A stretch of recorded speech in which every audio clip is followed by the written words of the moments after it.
Okay, we're gonna start here, which I guess it loads super fast, so it's fine. Okay, first thing we do is pause. So, in this game, we didn't have the benefit of the loading screen.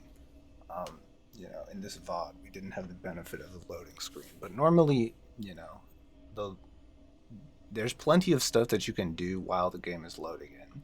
And the main thing is you want to check what everybody's keystone is and kind of like what level they are. I mean, if you're trying, that's what you want to do. And specifically the person that you're laning against, which in this case is Mr. Asian Panda King. And so I won't go into too much detail in this game because it's targeted toward Ace and Phoenix who are beginners.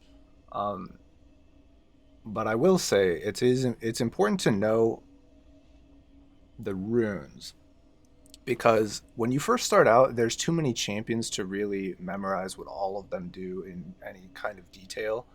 And so I'll explain to you what I do. And the one thing though is you should know what their alts do, um,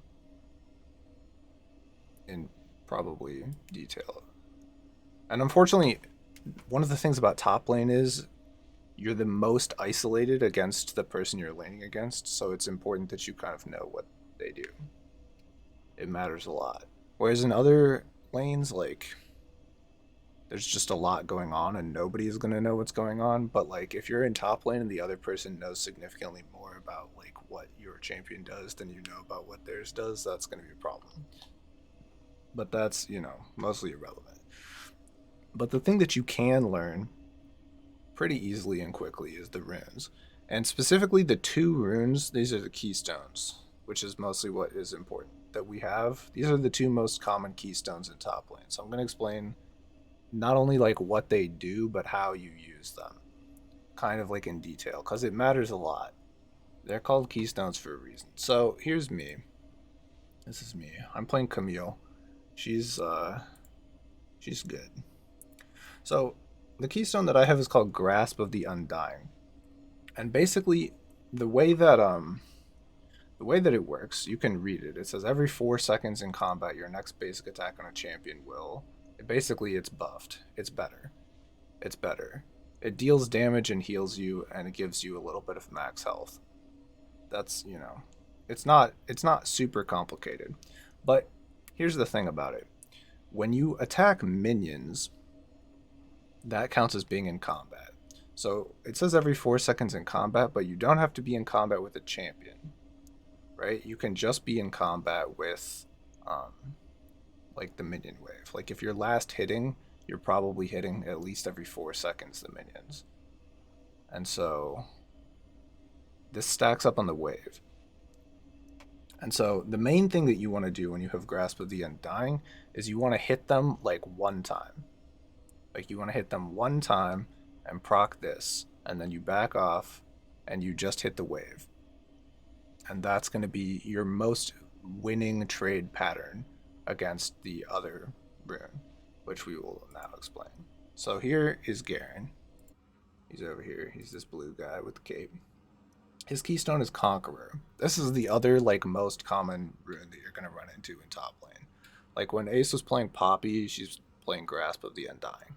And on Poppy, for example, it's very convenient. Part of the reason you play it on Poppy is because every time she has her shield up, she has like a ranged attack, and so it's very easy to proc Grasp of the Undying, even though she's a melee character most of the time.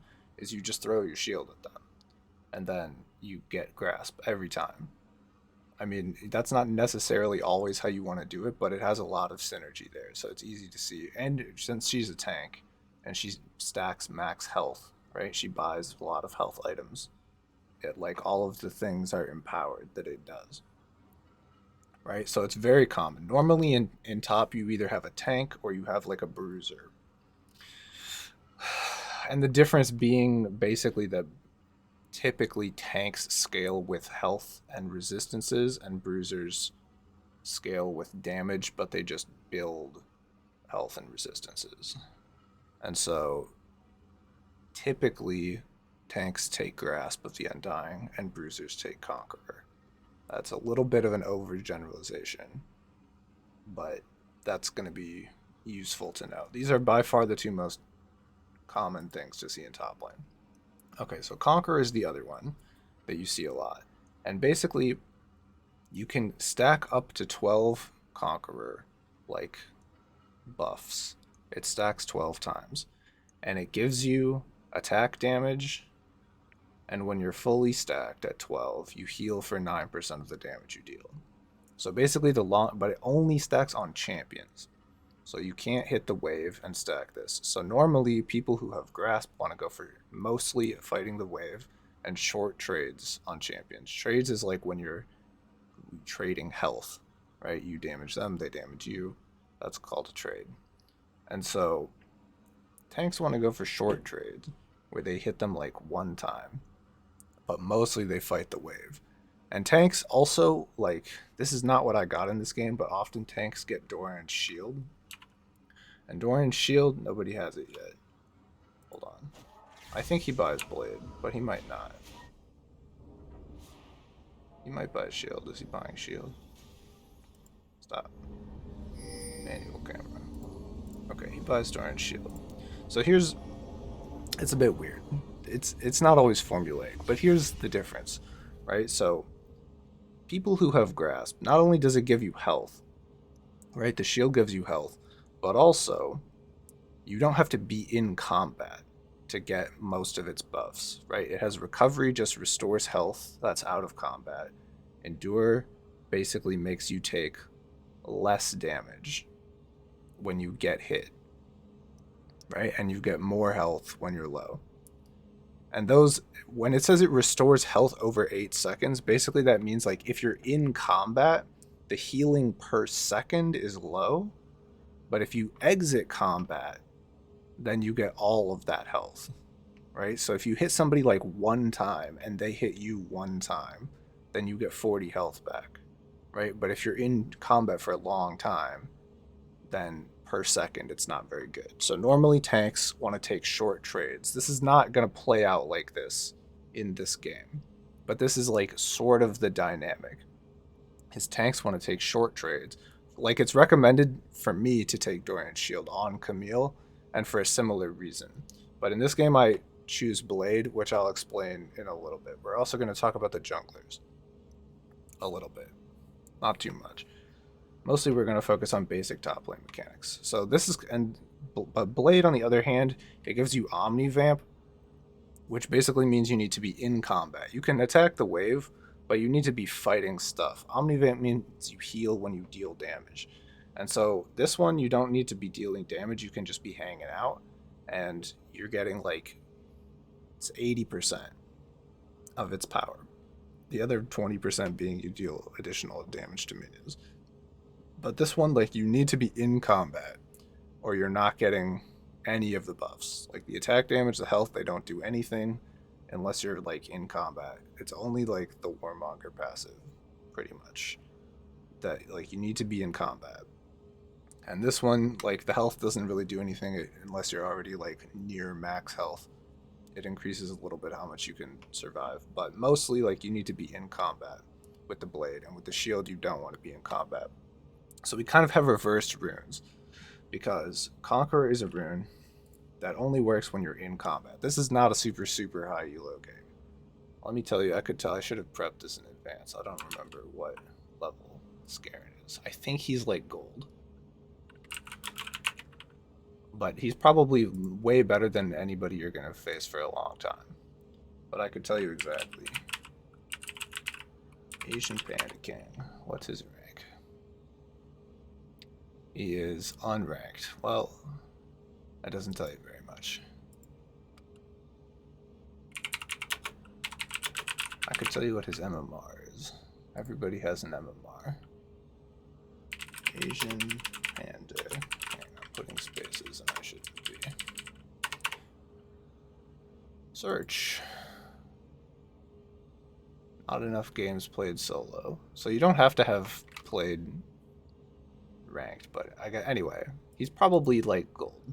That would be my guess. He's probably like gold. He might be better than that. I think this game had like platinums. Maybe some of my games have like a lot of diamonds. He's probably like gold though, somewhere between silver and platinum, which is not bad. But anyway, so he wants to be in combat so he can stack up Conqueror, and I want to be like hitting him once so I can stack up um, this. But anyway, so normally they want you to go Doran Shield on Camille for exactly the reason I just explained, right? I'm taking Grasp. I kind of want to hit him like one time, back off, right? We're going for like very short trades.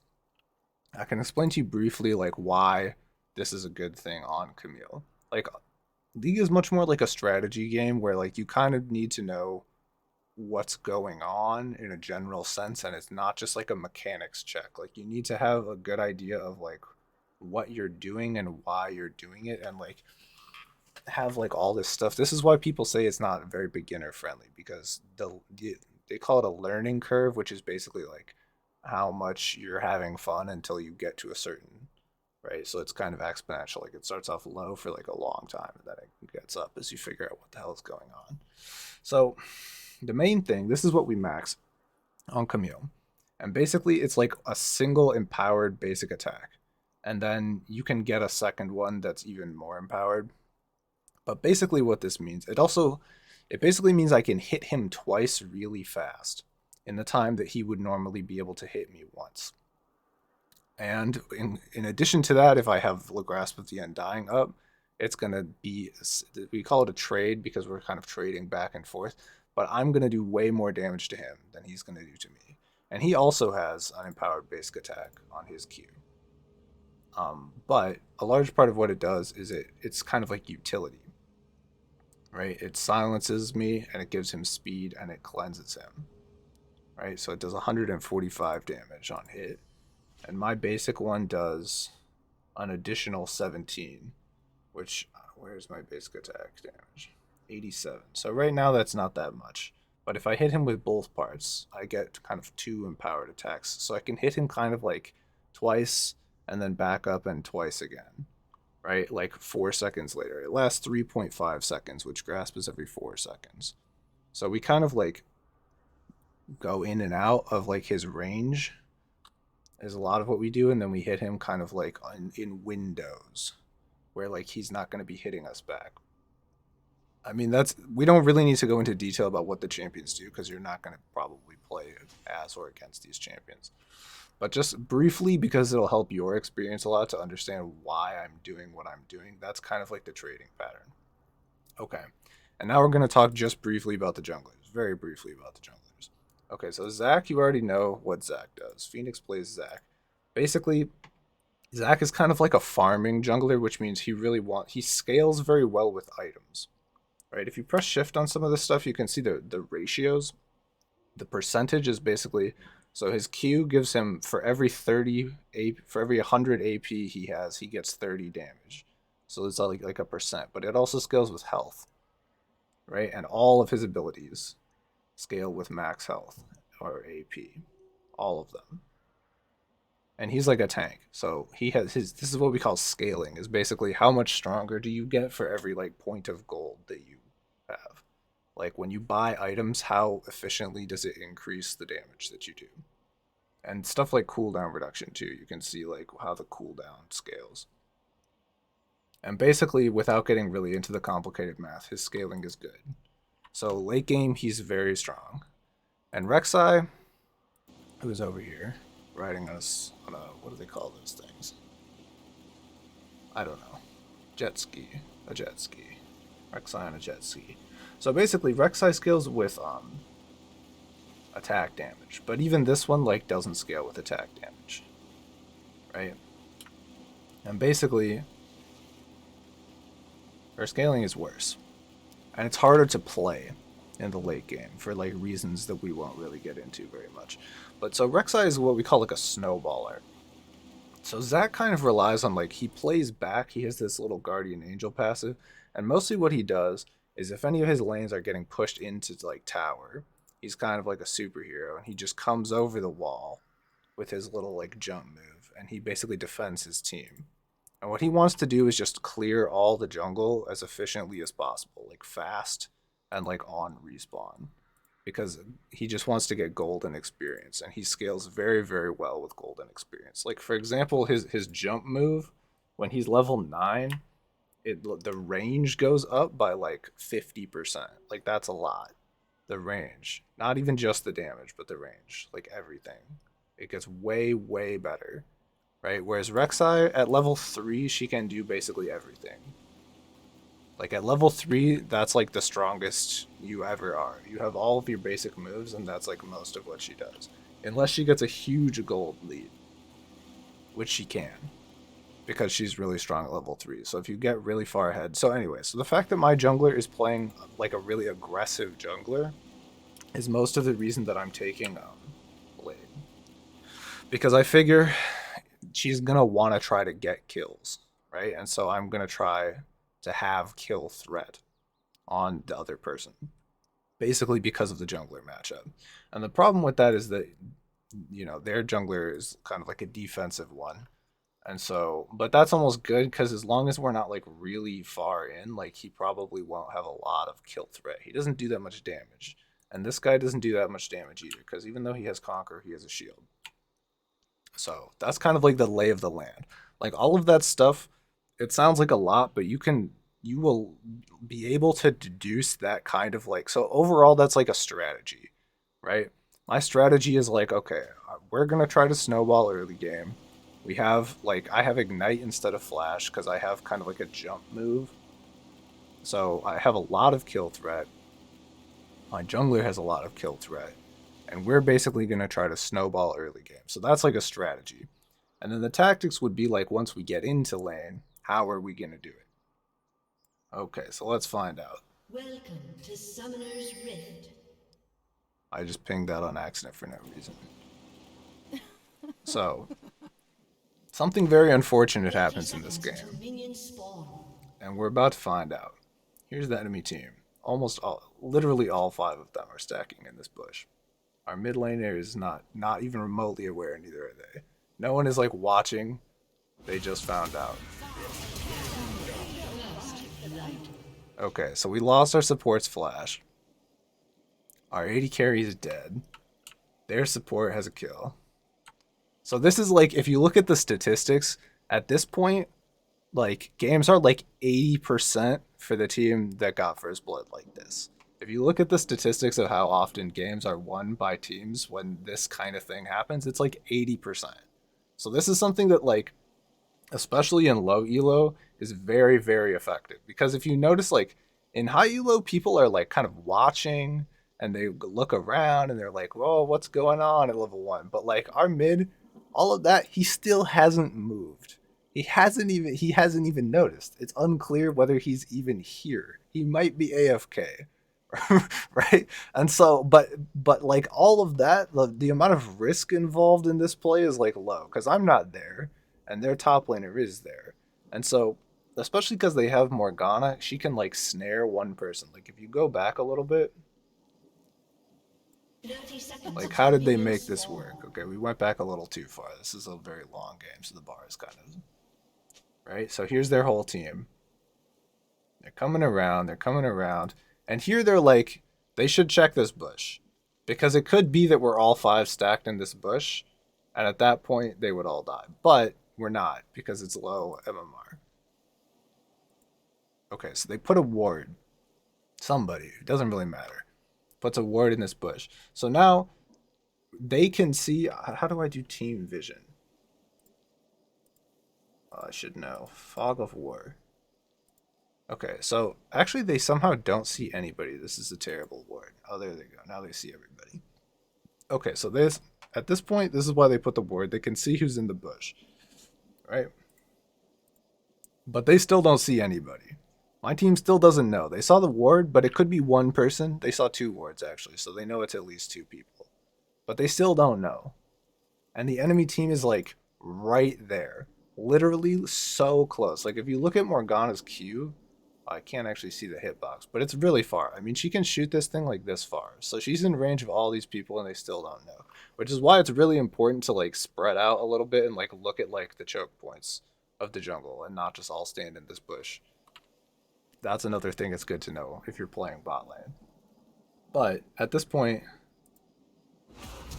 this is Morgana's Q.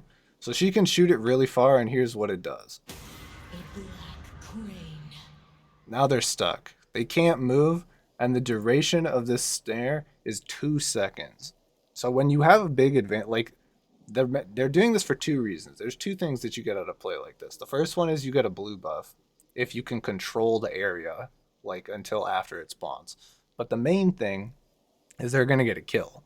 And the reason they're gonna get a kill is even though this person has flash up and they have heal up, their reflexes were too slow and they got hit by this thing. Right? And so they get a kill. I mean, 2 seconds. Watch how fast they kill this person. It's 151.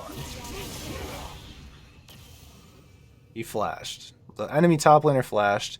Boom. This person is dead. It's been like they're still snared. And there's already a projectile in the air. Like, this person is dead before the snare even wears off.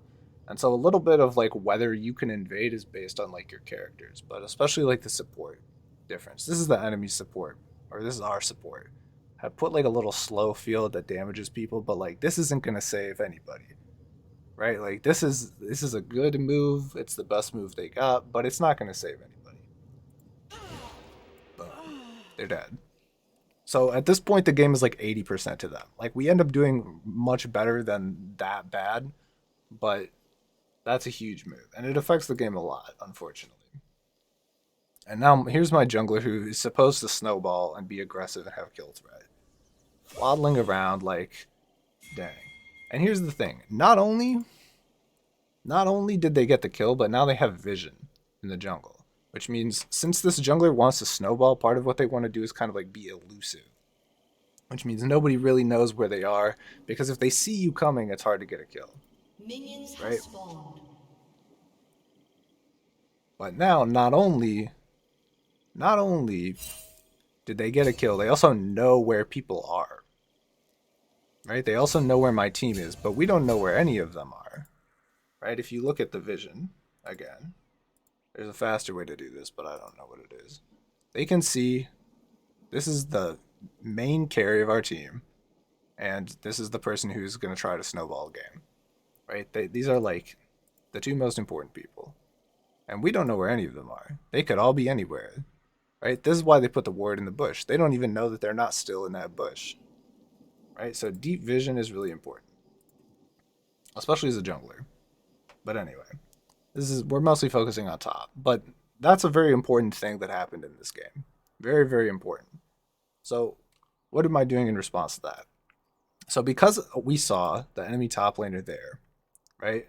If you do this, if I do this, I can see that he has Doran's shield, and I wasn't watching when this happened because it happened pretty fast, but we saw him, which means he was there, and so I know that he's not there. Nobody told me that he used flash, but so I'm basically moving up because I know he's not. If I'm standing back here a little bit ago, and then he appears over here, I'm like, okay, I can move up safely. There's nobody there. There's not 5 people standing in this bush, because there could be. You never know. So I'm waiting. Basically, the plan is I'm going to try to kill him or attack him, when he gets here, because he doesn't know where I am. And normally you would be kind of like back here, and you can't really force like a trade for very long. Like even if you have a better level 1, like my level 1 is better than his level 1, because his level 1 he can do 145 damage, right? My level 1, I get, what is that? Plus 17 on 87 is 104. So that's pretty close even in 1. But then I can hit him again, which does plus 35. Basically, I have like probably roughly double his damage at level 1. Right. So plus I have this grasp thing. It's part of what Conqueror does is it stacks up on spell casts. And since he's level 1, he only has 1 spell. So it takes him a long time to stack up Conqueror. So he's not going to be able to get it, but I am going to be able to get Grasp off at level 1. So now we watch this. This is like a tactic, not a strategy. This is a tactic. So here he goes. He's going way too far. He has no concept. He's not like he put down the question mark ping. Like he's like, where's the enemy top laner? but his body language doesn't indicate that he has really absorbed that into his brain. Like, where is she? He doesn't feel threatened, but he obviously should, right? I mean, maybe they got a kill, right? That's a 600 gold difference right off the bat. But he doesn't. He hasn't really. He hasn't really got it in his brain yet. He sees me coming, and he stops. He doesn't attack the minions, but he hasn't turned around, and he hasn't. It doesn't feel like he's really registered. And now you saw he did that little move where he looked at me and he was like, "Oh shit!" And now he's trying to run away. Yeah. Okay. So here's another important thing about Camille. This is part of why we take short trades. She has her passive gives her a shield when she hits somebody based on the kind of damage they mostly do. So at this point, I got the first hit off. He's taken like 100 damage. And not only have I not taken damage, I have extra health. Right? So this is a good trade. The main thing is you need to be able to like get that basic attack off for the shield or the trade can go bad. But I got the attack off because he's way too far and he doesn't know. Even if he ran back, like I was further back than he was. So there's no way I'm not getting that attack on him. Like he would have to run to my side of the map to run away from me. Right? And then he's not running toward his tower. So he hit a minion. He didn't even go for me, which is probably, maybe he just doesn't know what he's doing, but he definitely should have tried to attack me instead of the minion. So I walk a little bit past him because I want this trade to be short and not really long, right? Because I have Grasp and he has Conqueror. So we want this to be kind of a short trade. So now I've used my first attack, right? I hit him again with my empowered attack. Right? I hit him once for the shield, and then when I got in range, I hit him once, and then I hit him again with my Q. So now he's taken 3 attacks, and I've taken 1. So that's his big move. His big spell, that's it. And we're already winning by a lot. And on top of that, if you look at my other runes, this is called Bone Plating, which basically means I have 3 little shield things that the next 3 times I get hit, I take reduced damage. So that's about how many times I want him to hit me. 3 times. We hit him, he hits me about 3 times. Right? And I have this shield bash thing, which basically means while I have that shield, I do bonus damage and I take less damage. So this is kind of like a large part of the trade is over at this point. Right? And we did roughly double the damage to him that he did to me, which is about what we said. It's not over yet. So there was my Grasp proc. That little thing where you heard like a little noise. That's my Grasp proc. So I healed. He took quite a lot of damage. This is just like a little level 1 thing. But at this point, like I have strong control. Right? He's like half health. I'm like 80% health. More than 75% health. Right? And considering I have like the aggressive item, this is what we want. And another thing that he did that was definitely unwise is he hit the minion wave. We're going to talk a little bit about wave control too, because wave control is a huge part of top lane. It will come into play heavily in this game. Okay, so at this point he's like, oh no, I've made a terrible mistake. He's looking away. He's looking for help. He hasn't used his potion yet, but he probably should have started already. And I definitely haven't used mine. And on top of not having used mine, I have the extra potions thing, right? So I have the boots as well, which means the more kills I get, the better early game. And this is like a late game health scaling thing. He has a couple things. He has all like late game health stuff. So these two are both like late game. This one doesn't turn on until 12 minutes. And this one is like a late game scaling thing. This one only turns on if he kills me. And this one, he needs to like farm a lot to get it, right? And this one, he deals bonus damage when he's at less health. So that will turn on like as soon as he gets low. But literally none of these things has he procced a single time. None of these 4. And the Conqueror, he hasn't gotten fully stacked yet. Whereas for me, I've used this, I've used this, I've used this. And I haven't used the potion yet, but I will.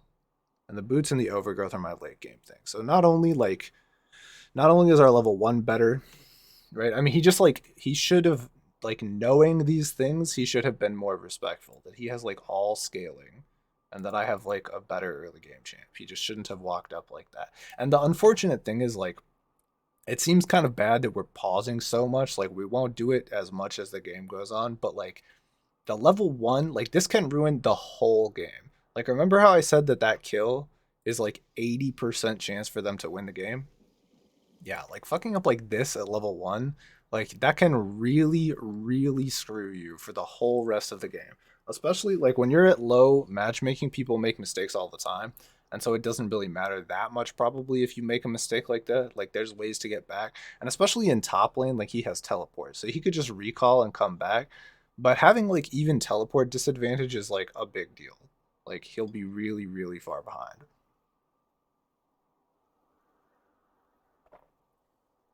So unfortunately, I throw this lead, but not right away. At first, it gets worse for him.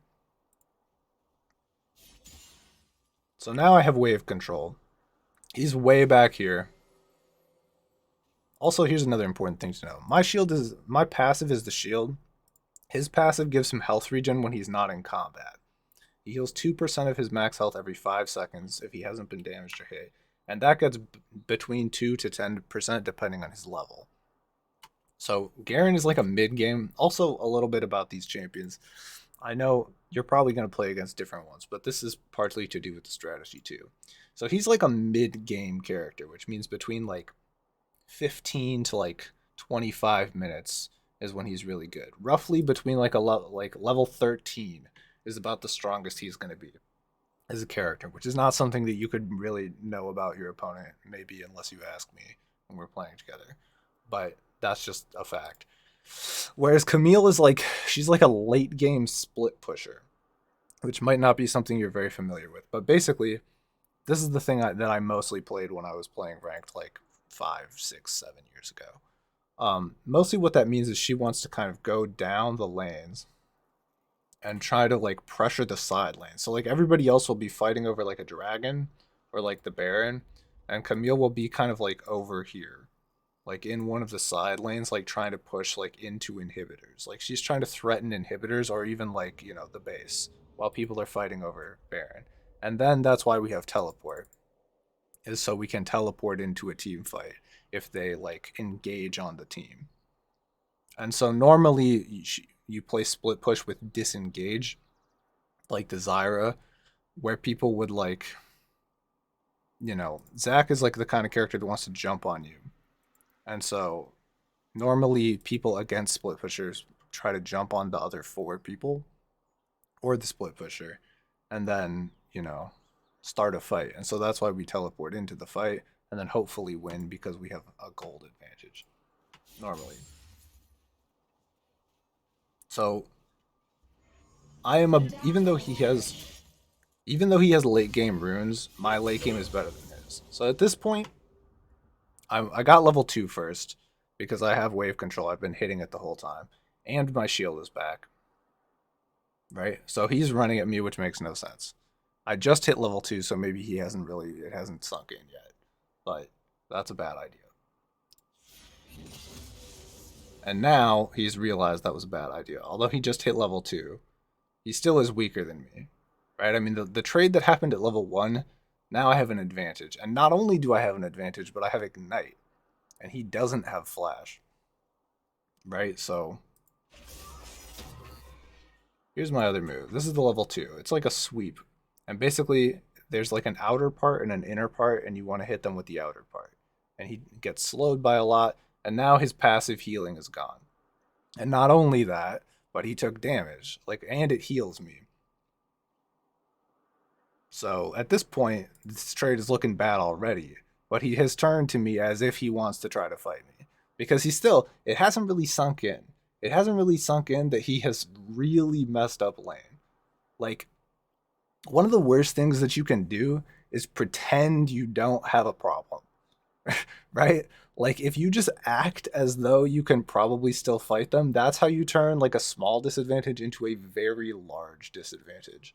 Like, if you are losing, you need to play respectful. And this is like one, especially in top lane. In other lanes, like, you can recall back, you can maybe like you know, but really in any lane. As soon as you have a disadvantage, like if you want to bluff, that's one thing. Like your jungler is there, oh no, but their jungler isn't there, and he's weaker, and he should know that, right? And he and so he kind of thought about it. He ran away, but then he turned back because he's like, I want to return some damage, but here's the problem: I have a shield, right? And so he hasn't really thought about that. And he keeps turning back to hit me, but the problem is, right? If we very briefly replay this, what's the game time? 228. How far back can I go? I don't want to go that far back. 223. That'll be fine. Okay, so I hit him with a basic attack. I haven't hit him with a Q yet. Now I hit him with the empowered attack, because I should hit him with like an attack and then an empowered attack, but I don't have time because he's running away. So the shield is still on, and he's taken like 300 damage. Like, this is going very, very poorly for him, which is why I say, like, since, here's the thing. Not only, like, he just doesn't have to fight me. Because if we talk about wave management a little bit, because I have 4 casters and 2 melees, and he has 1 melee and 3 casters, like, if he just sits in the back, my wave will push into tower. And like what he really should do is just sit under tower and regenerate his health.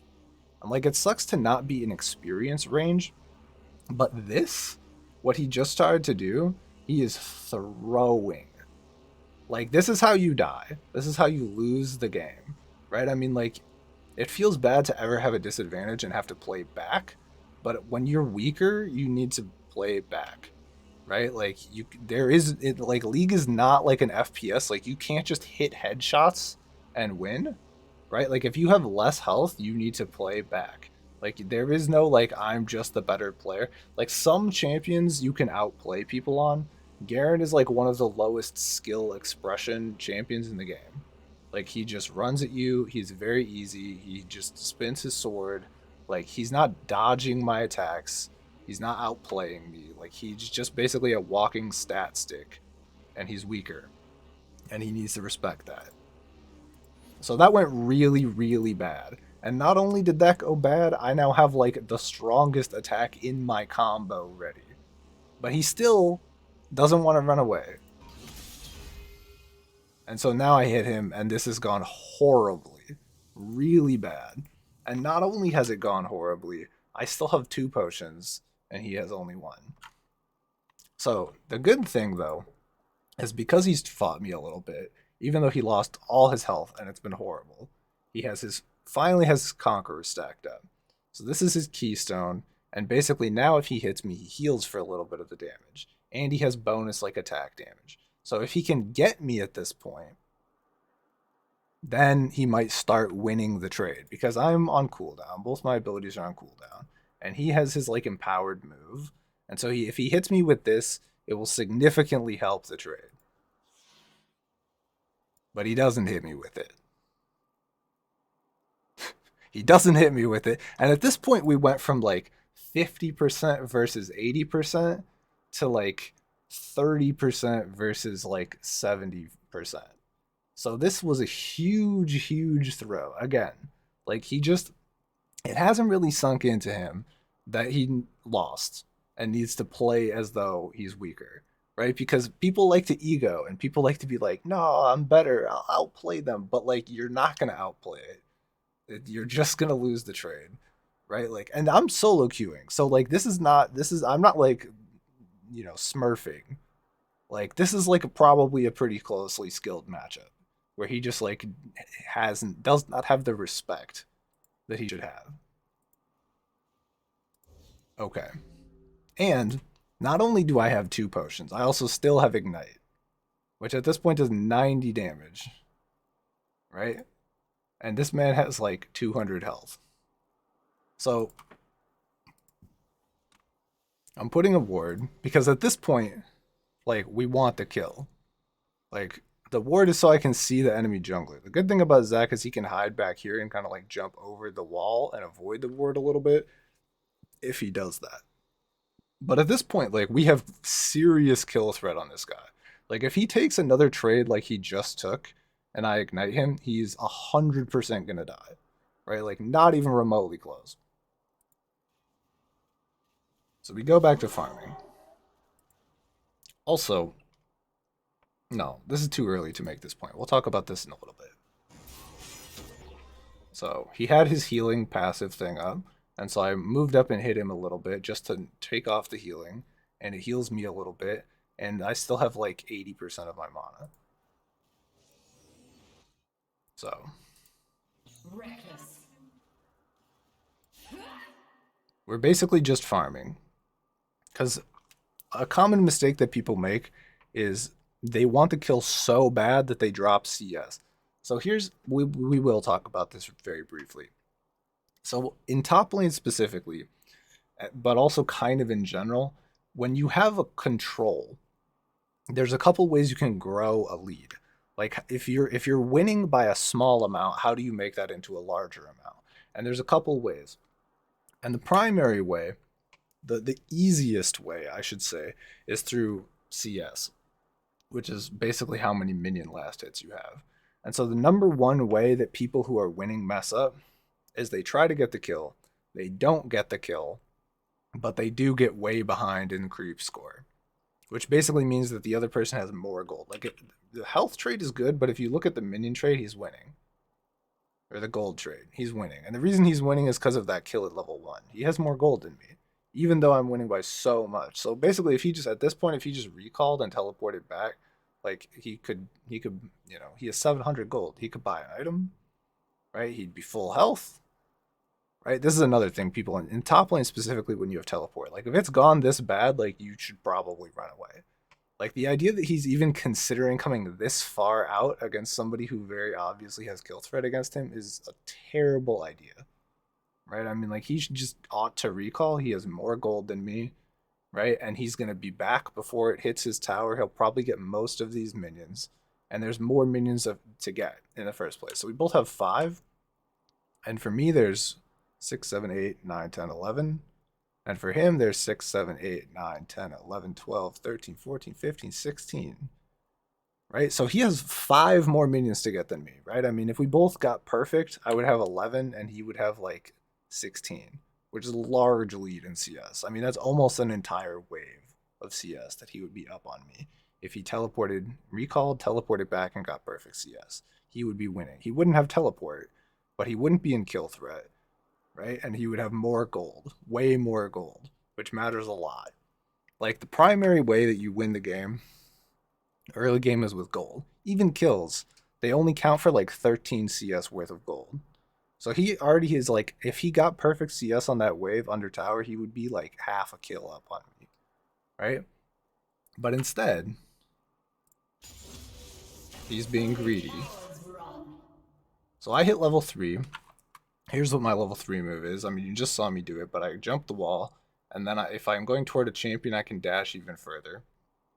And not only does it stun them and deal damage when I hit them, but it gives me 40% attack speed. So, boom, I hit him. I hit him with the Q basic attack. Or I hit him with a basic attack. I hit him with the Q, and I ignite him. And at this point, this man is so dead, it's not even close. I mean, we've overkilled him by like 200 damage at this point. Like, it's not even close. Like, I have more attacks. He just hits me back. So he horribly misplayed that, right? I mean, like, if you think about what I suggested, where he should just recall and teleport back, be under tower, like, that doesn't feel good. It doesn't feel good to be, like, up a little bit of gold but not have teleport. Like, you're probably still in a losing position. But at this point, like, his lane is thrown, right? I mean, like, at this point, he has to hope that I make a pretty bad mistake, and also, like, he's probably not going to get a large portion of these minions, because not only is he dead for a while, but, like, the minions have been going while he did that. So I get the cannon minion. I'm not that good at CSing on Camille. I barely play this champion, but I get, like, all of these.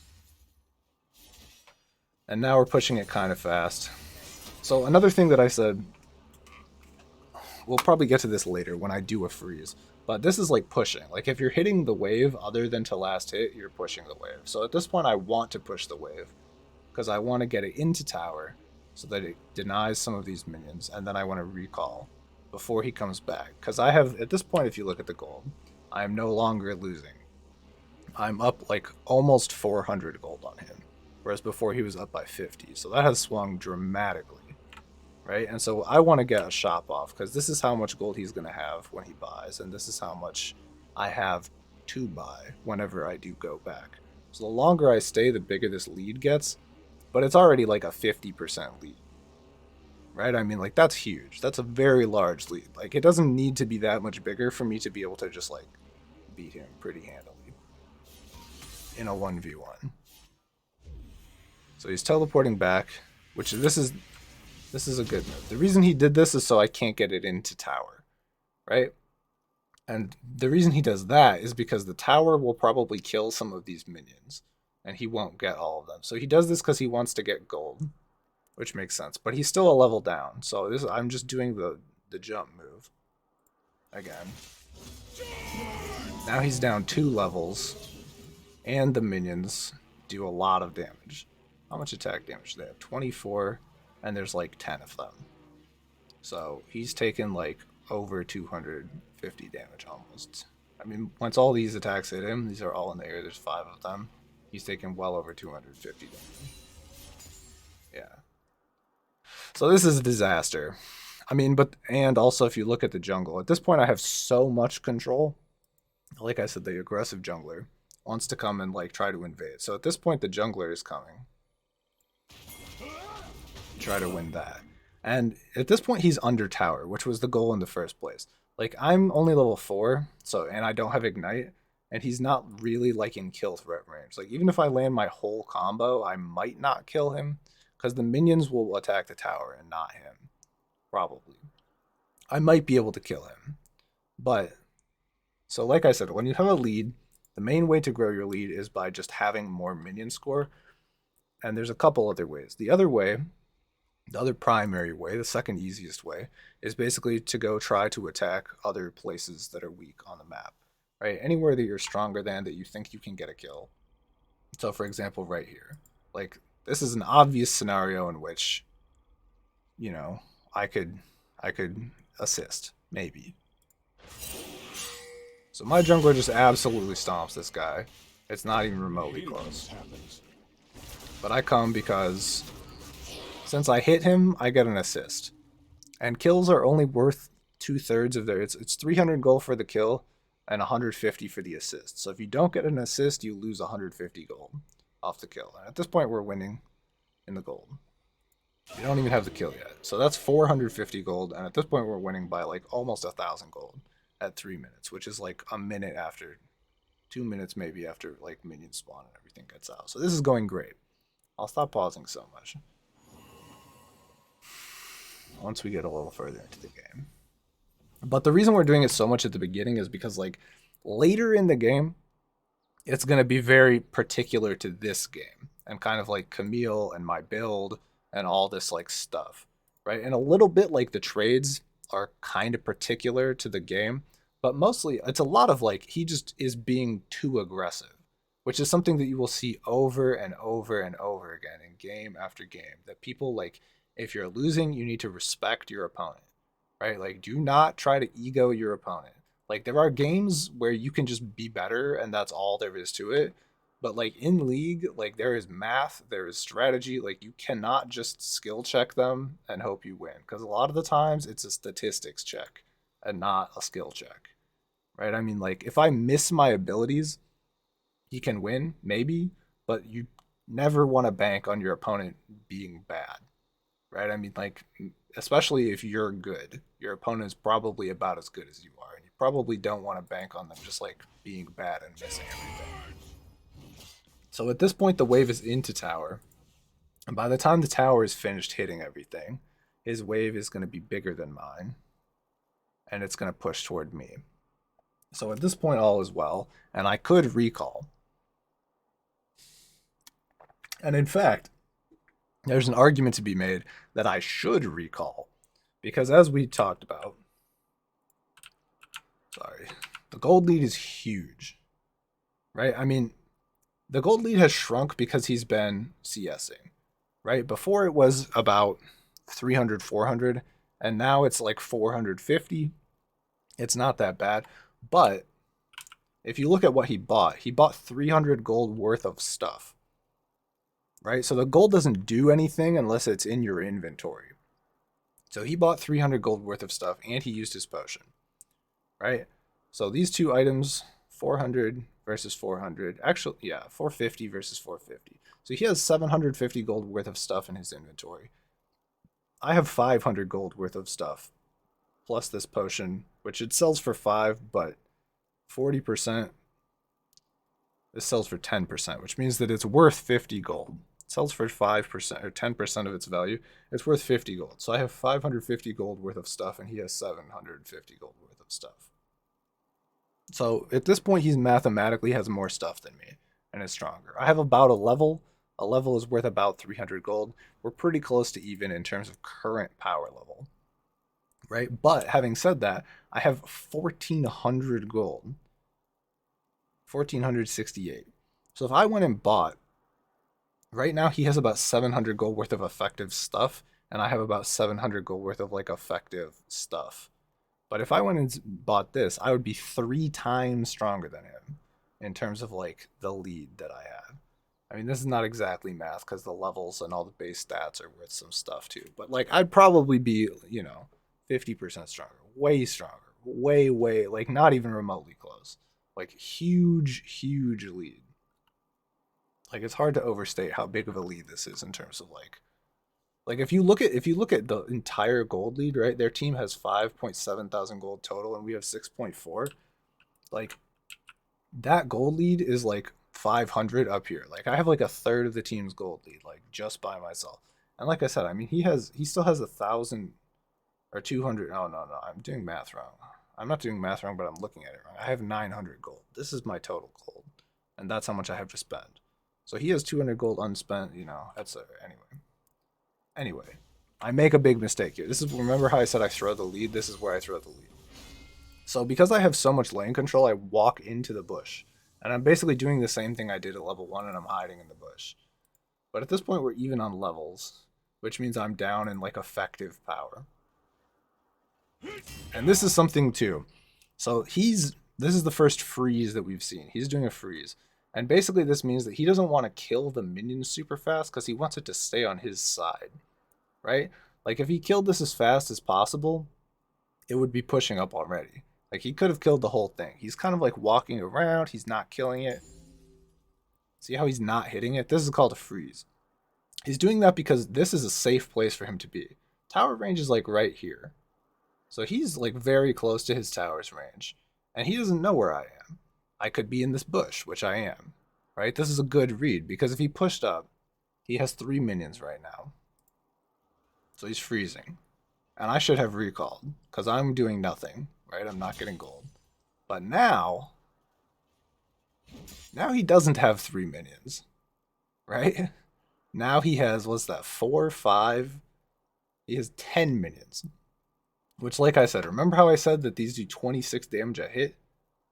Right? This does 43. So now he has a lot of minions. So not only does he personally have more gold than me, and he has about the same health, but he also, I have 7, but they're not there yet.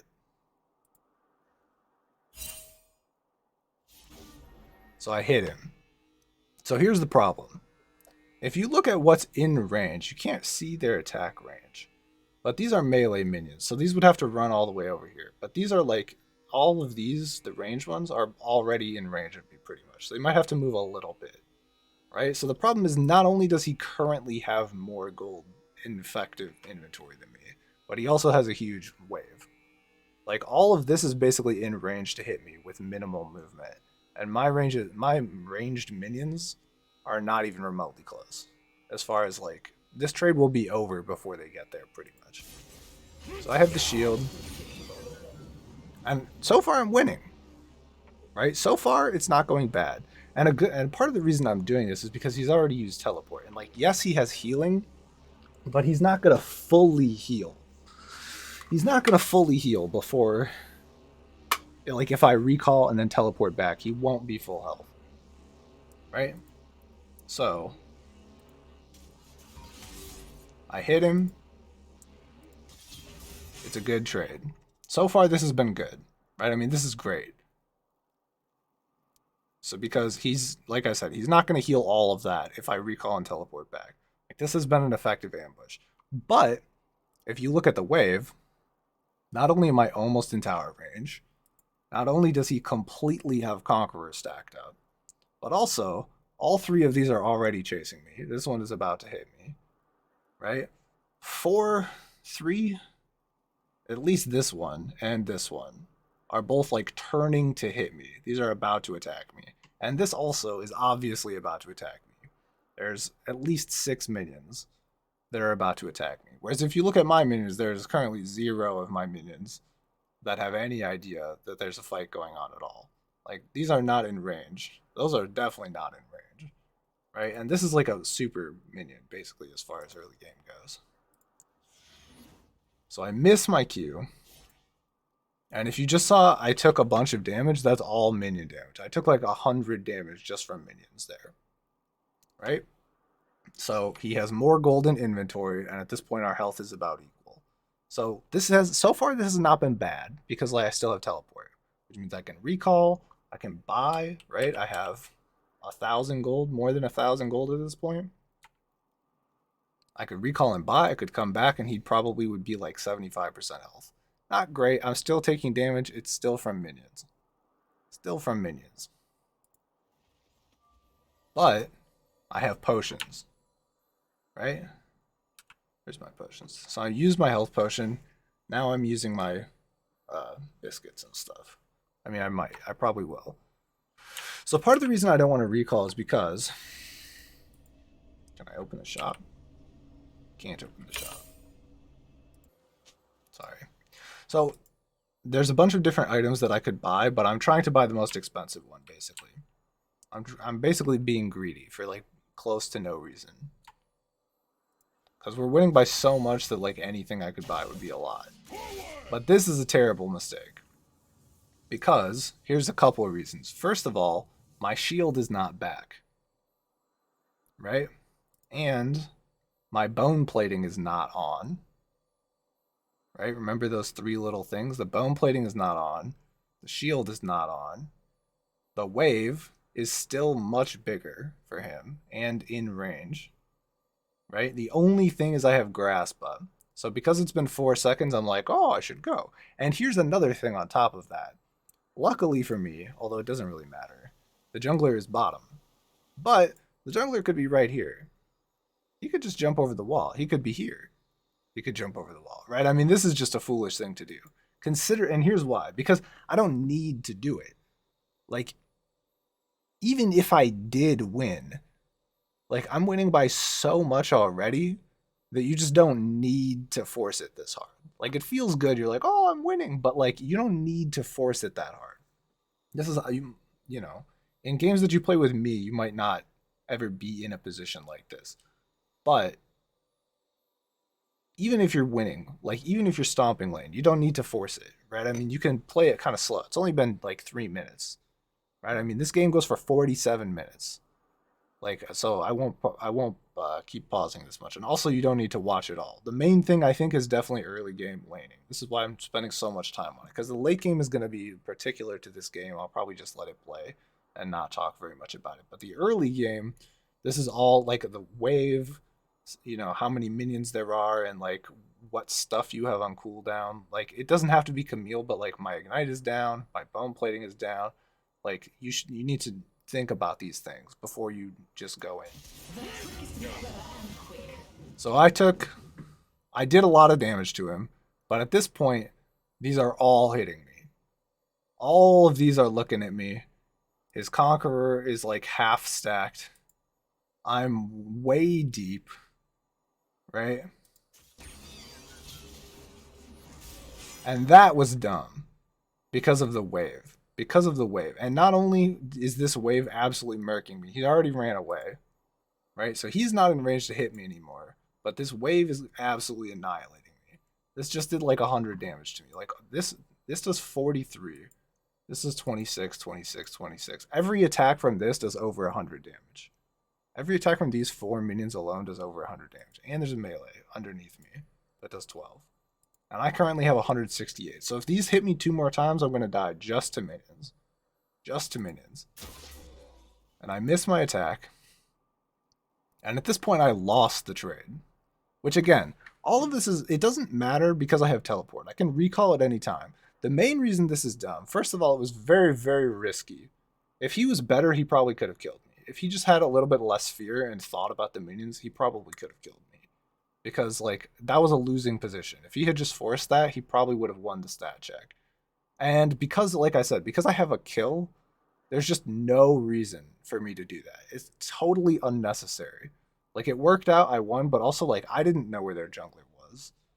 Right? If their jungler was there, how easily would I be dead? Like, 100% the easiest gank of his life, my ward is gone. Like, he could have walked right up through there, totally unseen, into the bush. Like, this is just a bad move. But I still have potions. I'm using my last biscuit right now. I'm using my last total biscuit of everlasting will. But at this point, not only does he have more gold in his inventory, he has more health. He has like twice the health of me, right? He has more minions, way more minions. And he's healing off of his passive. My shield is finally back. My bone plating is not. I go for it again. And this time, I'm obviously trolling. Right? This was not even remotely close to me winning this. He has a shield for one of his moves. He shields up. He hits me with the Q. And I'm just dead. Also, I'm right next to his cannon minion, which is 43 damage a hit. That's probably more health, almost as much health as I have right now. So, like, I got the shield off, right? But I'm inside a huge wave. The cannon is attacking me. He's hitting me with his E. Not even close. Not even close. So this is where I threw the lead. Because at this point, the total gold is pretty close. Like, I still have way more gold to go buy items, and he doesn't have teleport. But the total gold I've threw. Like, it went from 400 to like 70. Right? I mean, so we threw the lane. Don't do that. If you have a lead, just, you know, you don't have to push it too hard. Part of the reason that I'm doing that, though, is because if you look at the rest of the map, it's going quite poorly. Right? So far, the rest of my team is a combined, like, 1 and 4. Which is not great. Or I guess 2 and 4. 2 and 4, but it's still bad. It's still, well, I guess we're winning in CS. I should have looked at the CS. Everybody is winning in CS except for me. By a lot. By quite a lot. If you look at the bot lane, even though she has 2 deaths, they're up like 100 gold. Right? I mean, he's down because of the kill. Probably killed the jungler. But anyway, the point is, it's totally unnecessary for me to do that. We're only losing by a small margin. Everything is fine. And that 400 gold, 300 of that is because I just died. So, you know, don't overforce. Personally, my lead was large and now I've thrown it. So, I go shop. I buy some items. At this point, we'll probably just let it play, mostly. Because that's sort of a description of the early game. So he's forcing it into tower because I'm not there. The tower is taking some of these minions. It just killed 2. Right, it's going to kill this one. So here's something, though. I teleported onto this Rek'Sai tunnel. That's what I did. I used my teleport onto the tunnel. And now I'm coming in for a gank. But part of the problem is that because he just got to push so far, now he's level 6. And this is not something I have unconsidered. I mean, I'm probably still stronger than him, but every kill is worth about 300 gold. So even though I currently have, what is that? 1100, 1500, and he has 700 gold worth of stuff in his inventory, he probably like the total power level is pretty close, and he has ult, which that's a big, you know, we're pretty close, and he still has a huge wave. So I did a little bit of damage. That wasn't bad. As far as the teleport goes, that wasn't bad. Now he got a plate too. Right, at this point he's probably winning in gold. Yeah, he's winning by 250 gold. So I just threw like 600 gold of a lead. That's like 2 kills. We just threw 2 kills worth of gold by making like one. Actually, it was a series of things that wasn't very wise to do, honestly. I end up getting like an S in this game, but we lose. So I end up absolutely smacking this kid afterward. Second guess yourself. You will still be wrong.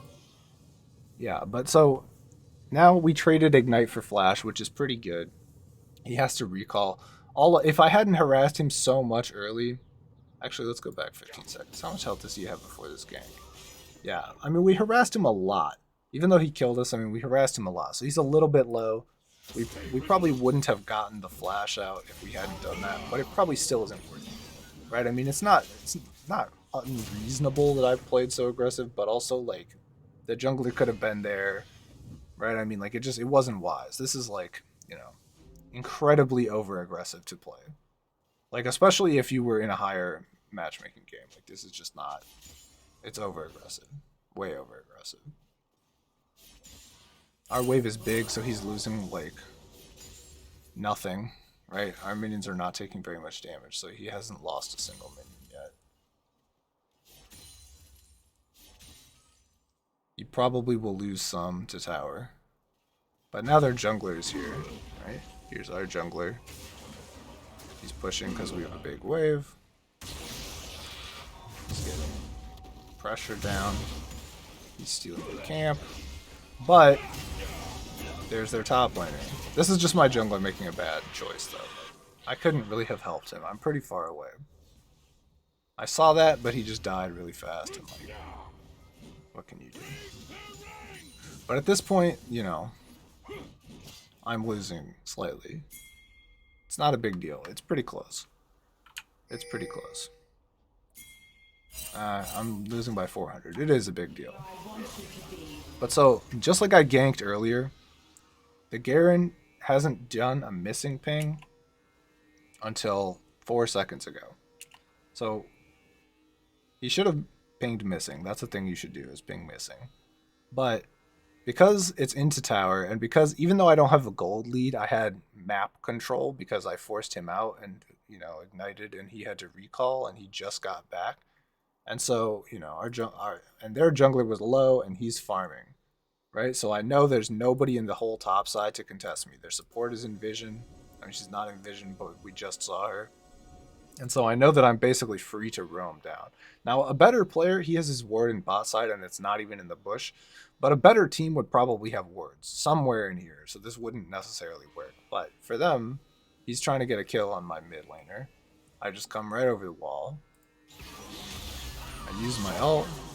Huge shutdown. That's 600 gold we just swung, which is big. And at this point, the gold is pretty close. I'm winning by a small amount. So that's, you know, we came back in the game. And more importantly, like, our mid laner came back into the game in a big way because like when we looked at the gold earlier, he's still down 200 gold. He's still down 200 gold, and he just got 150 back. So he was down like 400 as well. I was down like 400, but that kill was 450. But, you know, these people, their late game is pretty similar. So the fact he's losing like that is bad. This is like one of our main carries. And bot lane is going not well. They have 4 deaths. They're 1 and 4. They're 4 and 1. So we're playing around vision a little bit. The Garen is not very good at tracking me. Doesn't have any wards. They're doing a bunch of missing things, you know. Spooky. They don't know what's going on with us. It'd be like that. Our jungler is going for dragon. I'm freezing the wave. Right? I'm making sure that he doesn't... He can't approach it to get farm. because he can't beat me in a fight. He might be able to beat me in a fight, but he's not willing to risk it. Well, now he's willing to risk it. But no, he didn't really beat me in the fight. It wasn't great. And he's losing minions while he tries to beat me in the fight, too.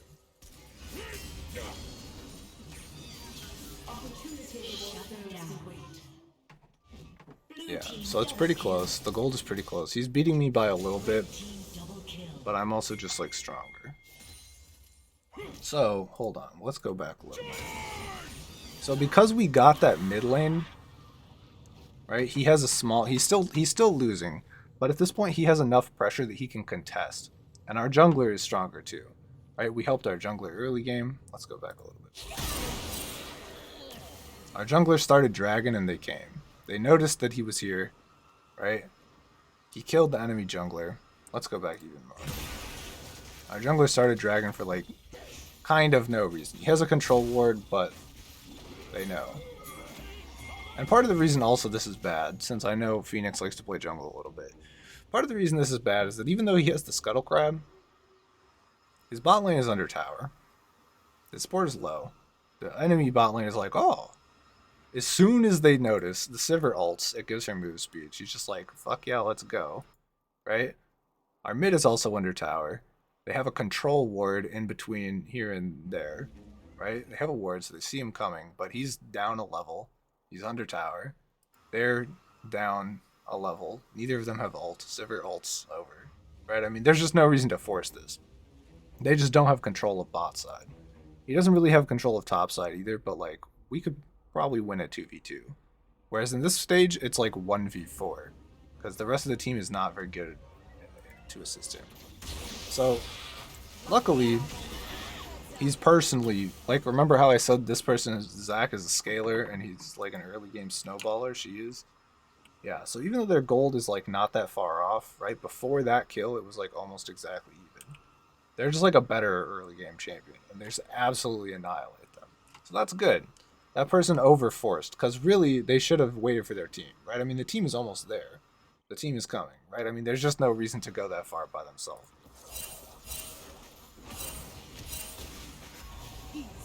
But at this stage of things, this is insane, right? I mean, that's what I would say. I don't know how this plays out, because I was looking, obviously, at my own matchup in top lane. I'm trading, but this is probably not the move. Let's find out. No. She spell shields the ult, so it doesn't kill her, although it might have. If she didn't have spell shield, she has a move that can like block any spell, so she just blocks the ult. And they put the black shield. And they heal on top of it. Not even close. Plus now, like I said, this bot lane is smashing. Right? They are very fed. That server has 3 kills. It's not good. And the dragon is low. And like the support is low. They're not level 6. But here comes their mid. They're standing on top of a vision thing. And luckily our mid has this thing that makes him run really fast. So even though he was like way over here when the person started moving, he's mostly caught up. So the support with like 100 health gets way too close. Insta one shot. But they're kind of fighting. And they got the shutdown. But also, like, it's been very obvious since very early that they're just the weaker team. Right? Like, when we very first examined this setup, we're like, oh, there's like no way that they just win a straight up fight. So at this point, it's not obvious anymore that they're the weaker team, right? I mean, that looks maybe okay. But here's the thing. The ult is down. The ult, they haven't, even though they just hit level 6 off that kill, they haven't skilled up the ult yet. So far they've traded 2 for 2. Because the jungler also died. They just respawned. 2 for 2.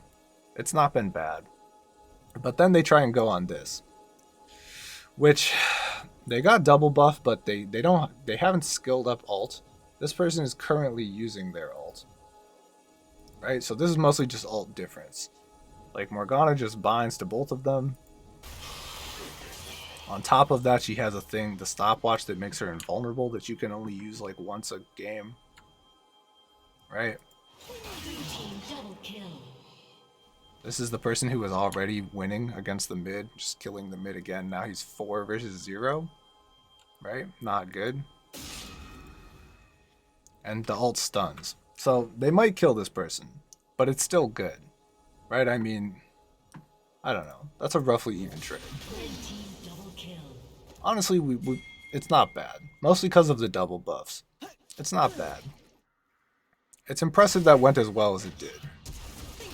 Although, Killing spree. yeah. He got his ult back. It like just came off cooldown and just flashes on her. She's 2 levels down. Just doesn't have the damage. Yeah. It went poorly. Because at that point I would say, I mean, you know, that's much more important than what's happening on the top side. That's why I say top side is the least impactful. Because even though it's pretty close to even, and if I was stomping, I maybe could have like teleported down instead of teleporting back to lane. And that mattered a lot. That thing that just happened, the fact that the Victor now, that's his 5th kill. If you look at the overall gold, he has 4,000 gold, which is like 700, 600, more than anybody else. It's a lot. And they're like, this is like a late game carry. This is like this is probably the best late game character in this game. And they're smashing, so it's bad. Now let's look at top again. Red team double kill. Something has happened since then, I think. We went in on that.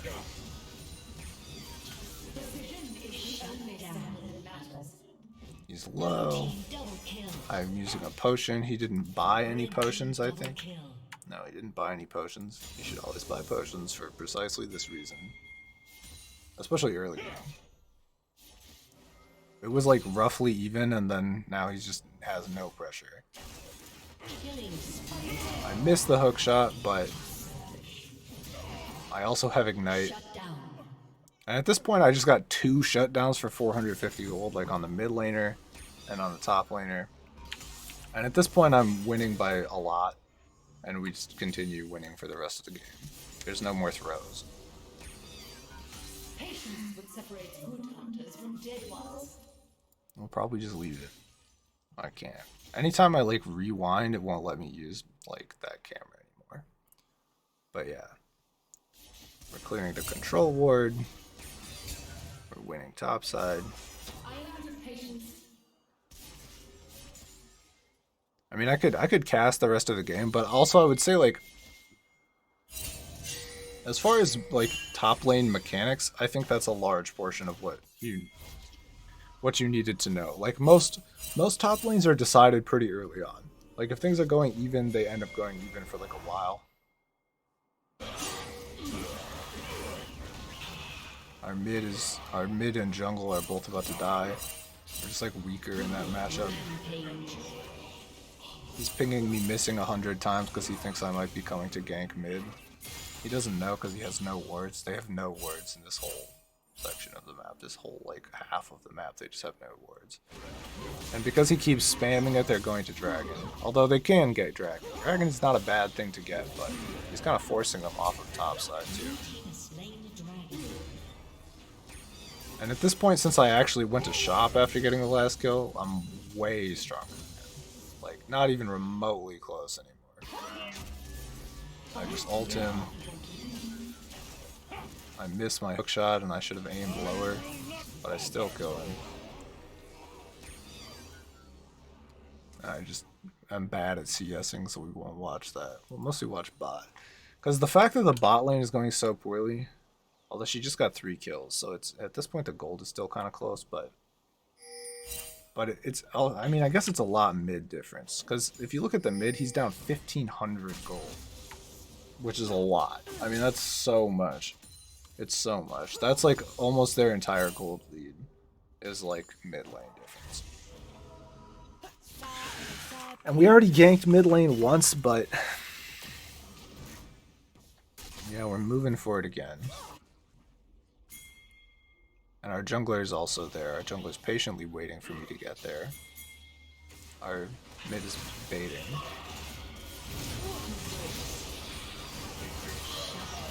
And we shut down the mid laner again, and this time it actually goes to our mid laner. So now the difference is much less.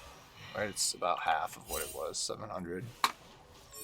And their jungler, I saw their jungler somehow. I forget exactly how I saw their jungler. But I knew their jungler was here. I think I saw him right there, so I knew he was in the bush. I think I saw him before he walked in the bush. And he just shouldn't be trying to fight me. I mean, this is as a jungler, you're almost always weaker than a solo laner. I mean, there are certain characters that you can beat, but also like you just should not ever be trying to 1v1 a jungler. And Camille is like a solo laner. And Camille is like a duelist, so like just murdering people 1v1 is like a large portion of what she does. So this isn't even, I mean, not even remotely close. Like he jumps on me, but he should have run away. I mean, he easily could have run away. Right? I mean, so he ults, he's using everything. He could still flash over the wall. Right? But he just like, he's using his passive, he's like, oh, I'm winning, but it's 3 versus 2. Right? I mean, even if he hadn't just gotten absolutely annihilated for free. Like, he barely did damage to me. And that's his passive. Our mid, he has a move where he can, like, pop a little thing. And so even though he's in this puddle, he just pops the thing as soon as the guy respawns. He's running away. He has a thing that makes him run fast. He just runs away. Oh, I don't want to record. There's nothing to record. And he flashes on him and just dies before his attack even goes off. So this is, at this point, we're like running a train on top lane. Right? I mean, we just killed the mid, the jungle, and the top. That's like everything. Right? I mean, there's other ways that you can grow a lead in the top side. Like especially just getting more minions, getting tower plates. But the main thing Camille is really good at is just murdering people. So, you know, other characters are good at other things. Like, for example, if you play Teemo, the main thing you want to do is this too, though. Because Teemo runs really fast, and he can hide in bushes and stuff, and so you want to just, like, hide in the bush and, like, wait for somebody and, like, ambush them and, like, yeah. Like, if you're playing Teemo, if you're playing Poppy, this is also pretty much what you want to do is team fight. Like, you're not going to be the one setting up or getting the kills. You're just going to be mostly setting them up, but, like, you probably want to group. There's other people who are good at pushing towers. Camille is not bad at pushing towers, but early game I don't have a lot of like ability to kill minions really fast. So I'm suggesting the Rift Herald. Our jungler is getting the Scuttle Crab. What kind of? I never turn Cortana on and she still just pops up randomly. Got the plant, we're getting Rift Herald. I mean, at this point, right, we're kind of running a train on the top side. Bot lane is losing really bad. But at this point, if you look at the gold, I'm up 900. Jungle is even, mid is even. I mean, plus we're 4-1-4, we're just carrying top side of the map. Right, and it's mostly just through, like, you know, having better map sense. Right, they had no wards. This is their first ward in the top side of the jungle in so long. And we just, like, we got all the way here, and he was like up here and he just had no idea. And that's why wards are so important, because if they saw me at any point, any ward anywhere along here as I was walking down, he would have been like, oh, I should back up slightly. Just slightly. Like the tunnel is here and I was here, so if he had been more like here, I mean obviously that's kind of a lot to back up, but he should have been under tower. Right? I mean, they just have very poor vision control, especially around, like, this guy is so fed. 6 kills. Like, he just needs to buy a ward. He finally bought a control ward. But, like, when you have somebody who's that fed, like, as long as they don't just get, like, ganked by 3 people, they can carry the whole game. Like, by letting this guy die twice to a top laner gank, like, they threw the game. Like, there should have been no coming back from how fed this Victor was, but they kind of threw the game on that one. Much like I threw the game on top side, but I did that by myself. But you should ward for people, especially when you play jungle. You need to ward for people who are fed. So now I kind of went back because I'm like, oh, well, they got the Herald easy. I'm going to go push my lane. And another thing, part of the reason it was so good to roam too. Sorry, I'm drinking tea. Okay. Part of the reason, let's back up a little bit. So this is, let's back up actually a lot.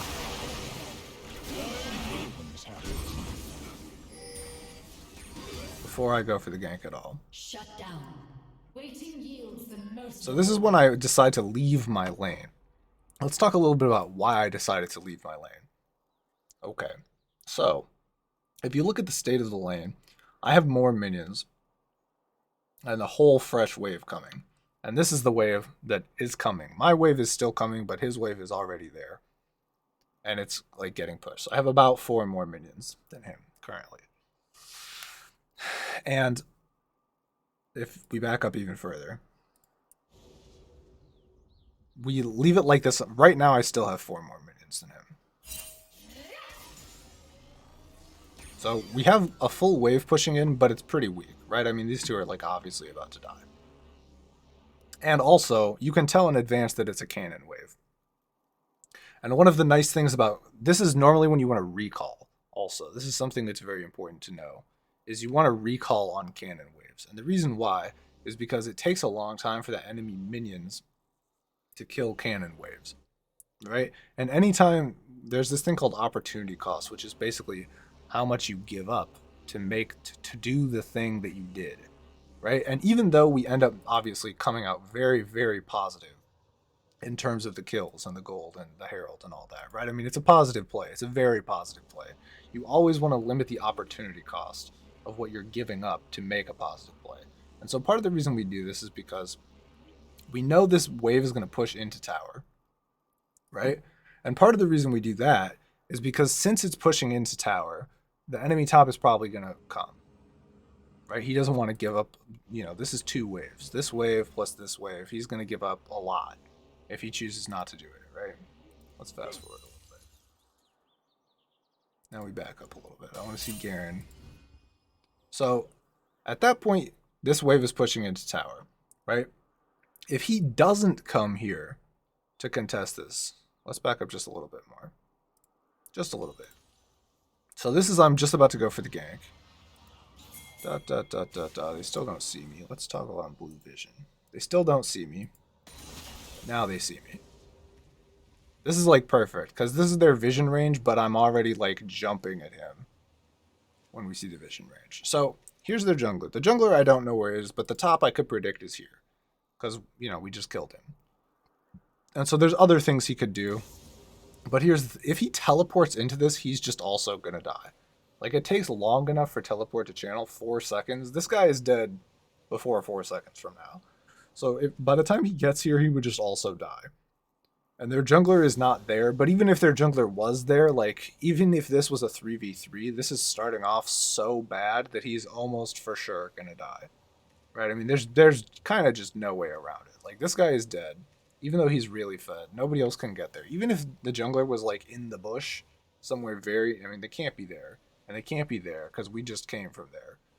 Right? So, even if the jungler was, like, here in the bush, like, this guy is going to be dead. They can't assist this. And so, their jungler is farming, because why not? Right? But their top laner, rather than trying to, like, cover, like, this is going to die pretty fast, because of the cannon minion, because we have 5 range creeps versus 3. Right? This is, how many is this? This is 9 minions. That's a lot. I mean, this is probably like 200 gold worth of minions. Right? He doesn't want to give up 200 gold worth of minions, because right now, he's 900 behind. Right? I mean, so he wants to be, he wants to be 700 behind. He doesn't want to be 900 behind, right? I mean, that would significantly close the gap in gold. And especially considering I'm about to get, an assist on a kill. He doesn't want to be personally any further behind than he is. Because like I said, my character is a split pusher. Basically, that means that she's going to try to individually stomp the person. And then have so much more threat that she could, like, push all the way down here. All the way here. Right? So, he's going for the wave. Which at this point, it's fine. Because this guy's obviously dead. But, having said that, if he had just walked mid instead, right? The total distance that he's traveled, he would already, if he had walked mid, he would have been there when that gank took place, right? He could have ulted our mid, he could have ulted our jungle. Like if that had been a 2v3 and he was already there and he didn't have to channel, wait for the teleport to channel, he could have turned that. He easily could have turned that. Right? I mean, if that had been a 2v3 with this guy's ult, look how much damage this does. Imagine the other top was there. Sorry. Let's put vision back on. Imagine Garen was there. He one-shots this guy, he ults that guy, and we go down a kill instead of going up in a fight where we were outnumbered. And part of the reason that Garen is not there is because of the way we left the wave. Right? This is like 200 gold worth of stuff. He wants to get 200 gold worth of stuff. He doesn't know that there's a gank coming. They have no wards. They don't know. He doesn't know. But this he knows. Right? So you leave them the breadcrumbs of information you want. Okay, and at this point, this guy just throws. Right? I mean, there's no reason for him to do this. Like, here's the thing. If Garen was also here, if they were both in this bush, they probably could have killed me. And they could probably win this fight. Right? If they were both grouped. But here's the thing. He's still not grouped. And the reason he's still not grouped is he doesn't want to give up the wave. Right? He doesn't want to give up the wave. This is all really a product of wave management. Because it's not that I'm so much stronger than this guy at this point. I mean, yes, I'm 1,000 gold up. But part of that is just from this. Just from the play that we just had mid. Right? I mean, and it's not like he's uncompetitive. Like I said, I mean, if he was there, he could have killed them both. If he was in this bush, he could kill me. Right? I mean, he's down in gold, but he's not uncompetitive. Like, if we really had a team fight, he would be useful. But because of the way we left the wave, he's not there. Right? I mean, because we left the wave in this particular state, and there's another wave coming. Right? Like, not only will... Like, by the time this wave gets here, if he wasn't helping push, like, this wave and all of this wave would probably hit tower, take the health, and all get executed. Right? He would lose, this is 6 minions. This is 6 minions. He'd be losing 12 minions. 12 minions is like 300 gold. That's like almost all of a kill. Like, he's like, I want to farm the minions, I want to get, right? And so he's here, and understandably so. Right? But having said that, like, he's giving up a lot. He could have killed these people. He could have killed these people. I mean, he didn't know we were going for that play, but this he does know. Right? He maybe couldn't have possibly turned around that play in mid, but this one he could have. Right? I mean, I saw the Zac. Hold on. Let's toggle red vision and back up just a small amount. Okay, so this is where we go for the gank.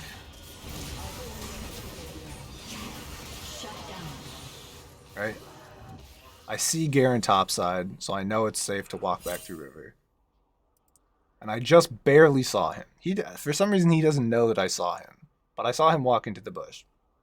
I do a little ping, right? It's important that I let my team know right away, right? Because, like I said, well, let's see. But I let them know immediately. Like, as soon as I see him, I do a ping. And they're both, like, going somewhere else. They're very, very low. So understandably, they don't want to, like, fight in the river. Right? Understandably. I do another ping. Right? Because something is about to happen. So they probably didn't see him. Right? He was very, very briefly in vision. They probably did not see him. Okay? So I'm doing pings to let them, they're kind of awakening.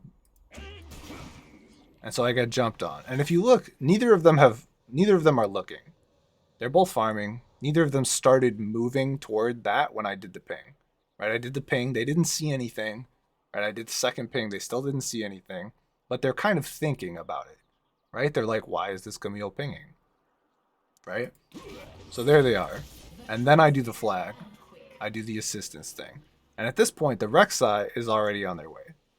Right? I mean, it's been half of a second. And the Rek'Sai is like, I'm on it. The Vlad is still farming their wave. But the Vlad has even less health than Rek'Sai. Rek'Sai has like 300, 400 health. 370. Right? And I don't need their help to kill this one guy. I probably could one-shot this one guy. But here's the thing. The Garen has almost finished pushing the wave. Like at this point, his wave is one bigger. Once he kills this, he has one more minion in his wave than I do. Which, we're going to get to it even more. If it sounds like we're talking a lot about this, it makes a big difference. So, here's the thing. We could predict that Garen wanted to push that. It diverted him from showing up to the mid fight. It diverted him from showing up to this fight. Zach should never have picked this. He's kind of trolling.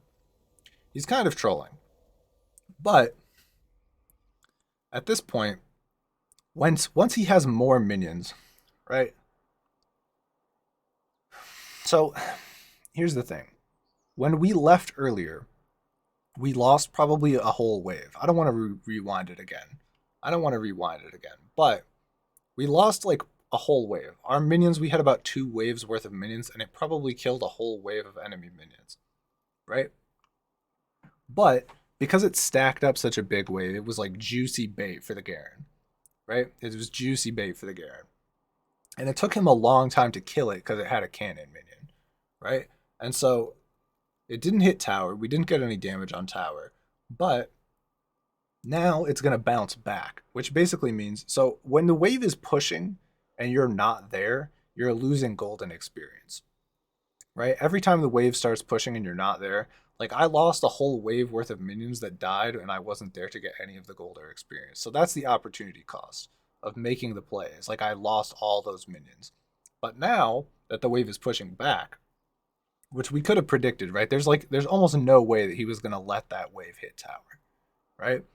So that was like we knew that was going to happen, but now he's pushing it back. He only left 1 minion, and then he comes to the fight, right? 1 minion, half health, 1 minion. We'll come back to this though. Okay, so he's trolling. This Zach should never have been in that bush. That was an insane thing to do. And my team is like, he's still farming. They're still farming. But the Vlad is looking now. The Rek'Sai knew, right? The Rek'Sai tunneled, but then he saw how the fight was going. He's like, oh, I should just farm. And also Rek'Sai heals off of farming, right? That's partially the kit. This little rage bar ends up healing her. And Vlad is like low health, but has ult, has flash, probably thinks a little bit further ahead because the Garen is now, we watched the Garen like disappear out of vision. Like if you look at the red vision, right? You look at the red vision. Oh, we rewind it probably too far. This is gonna be a long time before anything happens. But Garen's clearing the wave. We don't see Garen. We don't see Garen. We don't see Garen. Where did Garen go? Right? I mean, and this is why Vlad starts moving. Because it's like if Garen was still there, there's no reason they wouldn't be pushing the wave. Like, what is the Garen hiding in the bush, waiting to push the wave? Like, they know where the top is. They know where the mid is. The jungler had like 100 health. Like, why would the Garen be sitting in the bush? They wouldn't. It makes no sense. So if they were top still, they would be pushing. But they're not. We don't see them. We didn't see them move to river, but we don't see them top, which means they're probably moving to river, because otherwise they'd be doing nothing. Right? They're probably moving to this fight. Because the Zac can revive. Even though the Zac's about to die, they go into their passive. Right? And so this is why I was pinging. Even though I know that I can beat the Zac 1 versus 1, I definitely cannot beat them 1 versus 2. Or I probably can't. Or even if I could, it's more efficient to get assists on stuff. Right? You get more gold when you get assists. You have to use less resources. Right? It costs you less health. It costs you less mana. So there goes the Zac. But here's the Garen. The Garen is like, my teammate. Right? And so at this point, even though I don't have Ignite, I just used the Ignite. I don't have ult. I'm on cooldown almost completely. I don't have my shield. So, like, I probably am not about to 1 versus 1 Garen and smash him. Even though I'm 1,000 gold up, I'm probably not about to just smash Garen and Zac and get a double kill. Right? Like, I have a lead, but I threw a little bit early game, and it's not that big of a lead. So this is why we've been pinging our team. Right? And we just did another ping on our team. Even more recently. 10 seconds ago, I guess. Actually, no, the assist ping was the last one. But if you see, even though they didn't come at first, You just keep pinging, and like they notice. They've noticed, right? I mean, here they are. They're both coming. They're both obviously definitely coming. They're not going to kill the scuttle crab. There's nothing in between here and the team fight that we're having, right? So I'm threatening the Zac, right? Because the Zac is still reviving. He's still basically helpless. And so Garen comes after me. And boom. So that Vlad has just used his ultimate on the Zac. Because he wants to one-shot the Zac. Right? But at this point, like, this is a one fight. Right? I mean, we kill both of these people. There's no way that we don't, pretty much. I mean, you know, the Garen is weak. This person, our jungler, even though they have a lot of deaths, I mean, they're fed. They have, like, all attack damage. They're smashing. Our Vlad also has, like, source of magic pen, AP. Like, we're smashing. We all have, like, full damage builds, pretty much, except for me. I have, like, half. Maybe a third, a quarter tank, something like that. So Vlad just one-shots the Zac. And this guy is like, at this point, he's like, I'm dead. Like, he has flash. What he probably should do is run here and just over the wall and flash away. But what he actually does is he's like, I'm going to kill this guy. Which is dumb, because this guy has flash too. So, but Garen is like, I'm just going to ult him. Right? He's like, I'm going to ult him, and then maybe I'm going to flash over the wall and get away somehow. I don't know. I don't know what he's thinking. But all I do is just stun him. And at this point, like, he's not going to kill that guy. It's not even close. Even if he flashes, like, he's about to get stunned again. He got stunned again. He's almost dead. This guy has the heal. When he hits this, he gets another heal. That's his Q. Is he, like, he has a heal and then he has a stronger heal, basically. So he has the stronger heal. He flashes for nothing, right? And this is all because I was pinging them so much. And at this point, let's talk about the wave again. So, because he only pushed it with one extra minion, he still has about one extra minion. But now you can see it's grown to 2 extra minions, right? And instead of watching us kill Rift Herald, which is boring, this is maybe also boring. But now it's 4 extra minions, right? It's getting exponentially stronger, right? And now he lost a whole wave, right? He lost all 6 minions in the last wave, and I lost 3 minions of the last wave, right? And now I'm going to lose the other 3 minions of that wave, right? But he's losing 7, 8, 9. So far I lost 5. I'm about to lose 6, right? He's losing 10. He's losing 11. Right, so of the 12 that have been here, I still have 7 and he still has 1. Right? So this is kind of how we minimize the opportunity cost, right? Like, he got all his minions, but he lost everything on the plays. Right? But because of the way that we set it up with the cannon minion, it took him some time to push it back to us, right? Like, he did that little spin move and it cleared the whole wave, but it didn't clear the cannon minion. Right? And because he took a couple extra seconds to clear the cannon minion, not only was he late to the play, right? But he's late on pushing this, right? It pushes in a little bit slower. And so I probably should, like, W to get that, or hookshot or something. But I lose 3 less minions than him overall. He loses the whole wave and then another whole wave, and I lose like a wave and a half. Right? And on top of that, I lost like an earlier wave. So every 2 waves is about a kill's worth of gold. So, you know, we lose a good amount of gold, but we also got 3 kills and a Rift Herald. So, you know, in terms of the gold, it's coming out tremendously positive, but also because of the wave state, like, not only did we bait him into coming when he should have been fighting, but we also, like, are losing a little bit less. And that's probably the last that we're going to talk about wave state, because the lane is almost over. At this point, plates go down and, like, all is well. I'm just bad also at CSing on Camille, so... Oh, I forgot I teleported. Okay, so let's talk a little bit about teleports. So at this point, there's a couple things you can do, like I said, when you're winning top.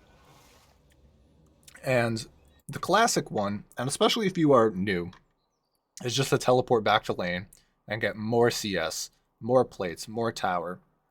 It's very new player friendly that they added the plates because you can just push, push, push and get the plates, and you'll be rich and it's good. But if you look at the mid, well, gold is much closer now, right? The gold is close, but having said that, this is like an extremely late game character, and he still has 5,000 gold, right? I mean that he will annihilate one shot our bot lane, right? Like probably our jungler too, maybe even our mid, right? I mean look how low this person is. He can one shot anybody. He's so strong. So even though he has deaths and the gold is close, like he's very very powerful. He's still a problem. You can't undo the amount of gold that he already has. You can just slow down how much he continues to get.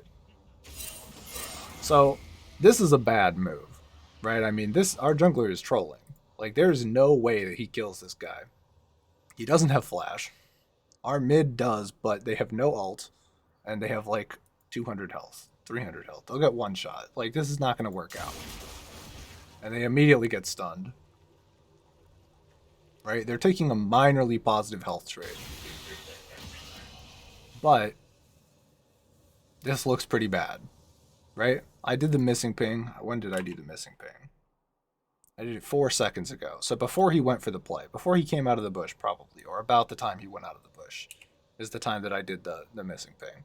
So I'm like, I don't know where Garen is. Garen's not here. Well, it turns out that Garen. Let's put the vision back on. Also, not only is Garen there, Zach is there. So we're clear. Oh, you teleported way too far back in time. Maybe not. Okay, so here's the teleport. So I've just done a bunch of ganks. We're getting a lot of kills. We actually saw this. I forgot we saw this. So Rek'Sai saw this teleport. You can see when people teleport, even if the ward is invisible. So Garen teleported. He's like, oh, I don't know. Rek'Sai, I guess, thinks that she can 1v1 Garen. So she can't see him, but she can see these little footstep things on the ground. So she knows Garen is here, which makes this even worse. I mean, the idea that she would see the teleport, see the footsteps, she doesn't know where the jungler is, and she goes for this play she's obviously not going to get, is insane. That's foolishness. But this is when I teleport. Because, like, this is obviously not going well. This person is, like, about to get ulted, right? I mean, if they stand even here even half a second longer, Garen is going to ult this person. They might have... No, they don't even have the thing that lets them immune stuff. And this person also is, like, about to lose. Like, they don't have the tunnel to run away. Neither of them have defensive stuff. Vlad still has flash. They might just flash away, but they also might just get ulted and die. So they're losing that side. They're losing this side. This person's ulting. And here comes their jungler. So, like, it's a good thing that I'm really, really strong. Even though I still have 1,200 gold in inventory. Which means that me and Garen so far have, like, about the same effective gold. He's not that far behind because I haven't shopped. So I have 500 more gold than him in inventory, but it doesn't do anything in your inventory until you spend it. So we're lucky that he didn't just get ulted because he should have. Right? But this is basically a defensive teleport. So there's pretty much no way that we win this fight. Right? Like I'm fed, but I'm not that fed. Right? Like this is mostly just to defend the tower and defend the plates. And also because of partially of what I'm building. Right? I mean I have boots to go fast and I have this is like a combat item. This is not exactly like a tower pushing item. So we could try to get another plate, but the wave is pretty far back. Right? I mean, if you think about how long it would take me to push here and get a plate, it's a long time. Right? And so we teleport instead. And also, because like I said much earlier, the bot side of the map is not going well. If you look at the gold, it's pretty close. But, you know, this person is very fed. And the support also, I mean, they're very fed. The support matchup is 800 gold down in the support matchup. Like, that's bad. As a percentage of their overall gold, they're like 20% down in gold. Like, it's a lot. They're losing by a lot. And Morgana is like kind of a carry. So this is like, it's a bad scenario. So I'm I'm more worried about the bot side of the map than I am about my own like lane, because I'm like, if you know, because all I know that the level 1 happened and they got killed, so we're teleporting a lot. Like normally as Camille, you want to kind of focus on your lane and getting personally as far ahead as you can. But the problem is that the rest of the map is losing, right? I mean, we're up minorly in gold, and the carries are up minorly in gold, but the bot side isn't going well. I wouldn't say it's going well.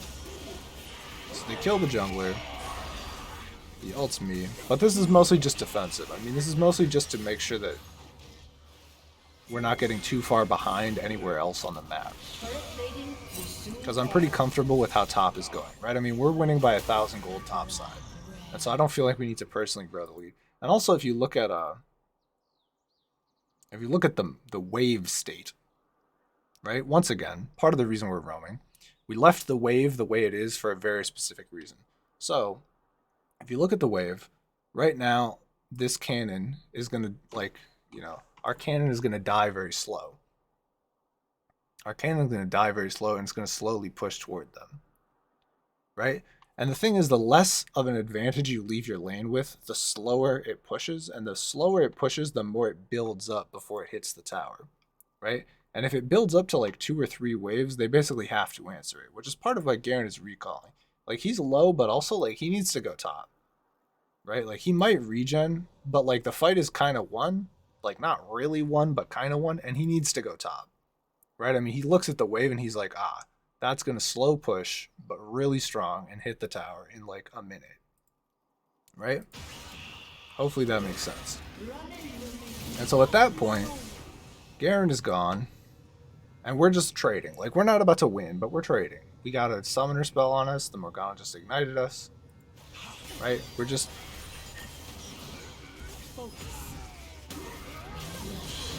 trading. The Zac is getting a kill, but we're basically just fighting to make sure that the mid side doesn't go too bad. And as predicted, the Garen is running top for the reasons we just explained.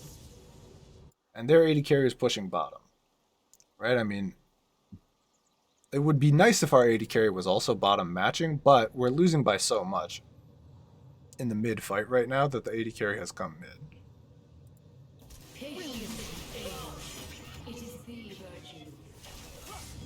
And there, I kind of signal with my body language a little bit that I'm thinking about top side of the map, because that didn't hit anything. Sometimes you just do little things to let your team know what you're thinking. So they kind of want to like push on this, because their bot side, they're like, oh, I want to push bot side. We're the bot lane. We want to like win bot side. But I'm like, I'm thinking about top and I'm pretty low.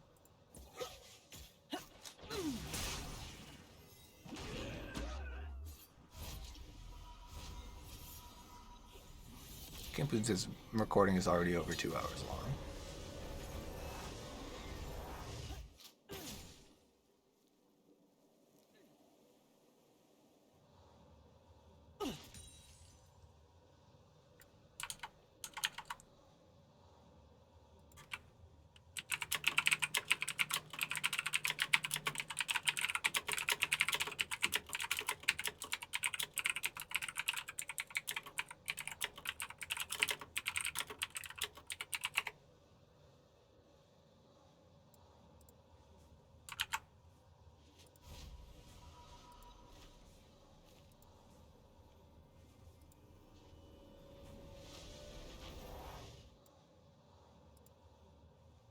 Okay, so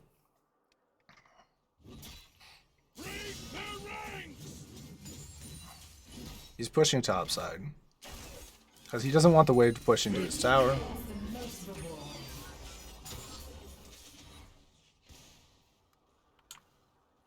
He bought some Merc Treads because the rest of their team has a lot of crowd control. He bought like a dueling item. We should just let it play though. I mean, this recording is like 2 hours long, which is just totally unnecessary. This game is only 1/3 over, so hopefully I don't just have a 6-hour video. I could explain more, but like, the early game is the thing that's going to be the most relevant. They're fighting bot side. Once one of these towers goes down, I might just call the video. Or at least I should like put it in 2 parts. Like laning phase and after laning phase.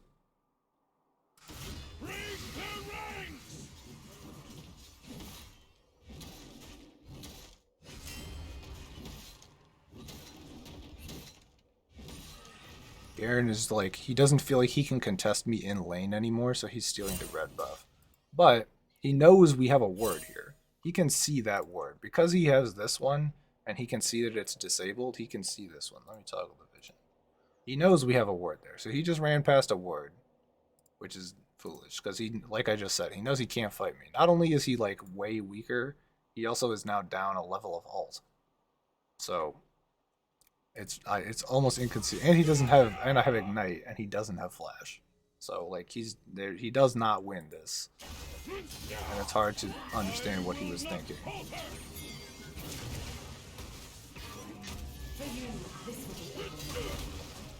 And I feed this to the jungler because he stole the jungler's red buff, so we're just paying it back.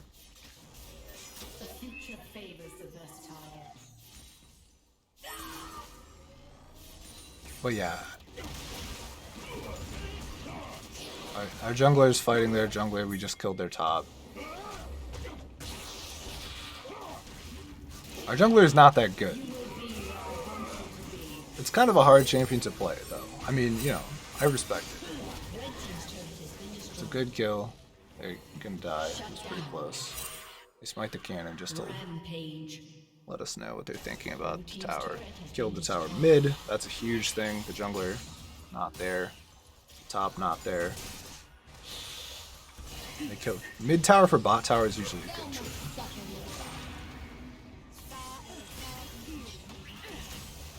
But yeah, at this point, lane phase is basically over.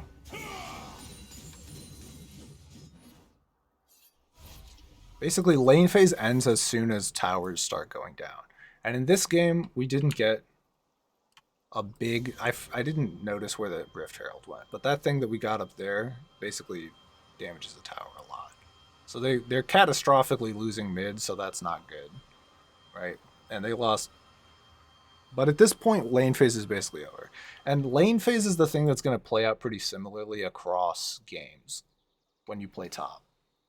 Right, I would say that the top part is it's going to be relevant. Kind of what you're doing with the wave and when you're roaming and level, you know, how to fight people, when to fight people. Like some of that depends on your champion, but some of it also just depends on like minions. Like minions matter a lot early game. And so I think a lot of this is going to be very relevant to other matches. But the late game I don't think is going to be that relevant to other matches. And also it's going to probably be the tactics involved are going to be probably higher level than will really be useful to you. Blue team double kill.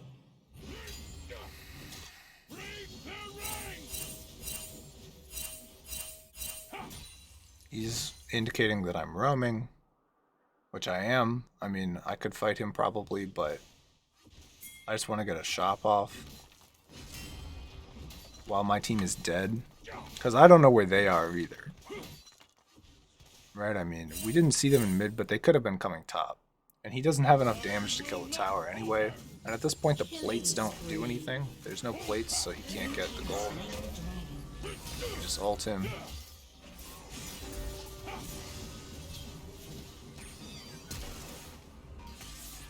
We don't get the kill. We didn't have ignite.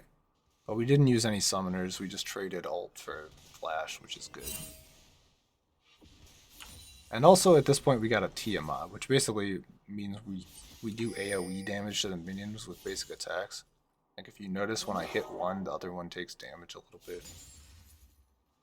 And that's good for split pushing, because at this point, this is maybe the wrong decision, but I'm kind of making the call that like I don't think we can win a team fight. Which is maybe wrong. I mean, that might be wrong. But at this point, I'm saying, I mean, I'm 1,300 gold up in my individual matchup. Like, I can stomp this Garen. And so, like, I'm just all-inning kind of on the side lane. And I think we're not going to win a team fight. Which at this point, we're only down like 1,000 gold. And maybe we could win a team fight. But our jungler gets massively outscaled. Our AD carry, I think, is better defensively than in like an all-in team fight. It's just a call that I'm making. It might not, we might have won if I tried to group more. Because obviously the teleport grouping hasn't been going too bad. But I'm not really confident in our 5v5, and I think like I'm much more confident that I can snowball the side lane matchup than that I can um,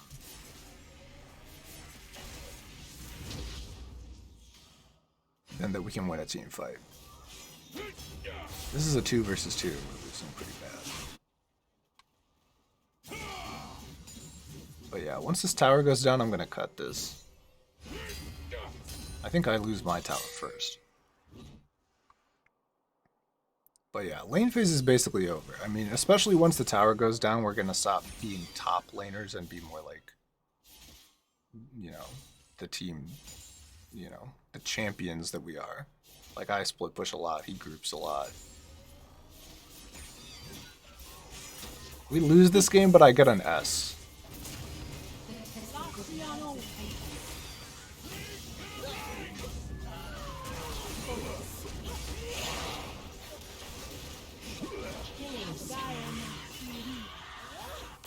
Actually, I think I get first tower. I think I just teleport back and get first tower while he's dead and their jungler is low. But yeah, they're smashing the side lanes. Everybody, it's not going well pretty much for most of our team. Our AD carry is also down 2 levels. Like, the gold is pretty close, but she's down 2 levels. And that matters a lot. I mean, especially as an AD carry that's usually, like, with your support. Being down 2 levels is a large deal. So, the bot lane is not going well. Blue team's turret has been destroyed. And yeah, I'm gonna cut it here because it's been 2 hours. But, I mean, I would say that, like, this game is very winnable, and I kind of throw it. Because I get a very, very, very large lead from here.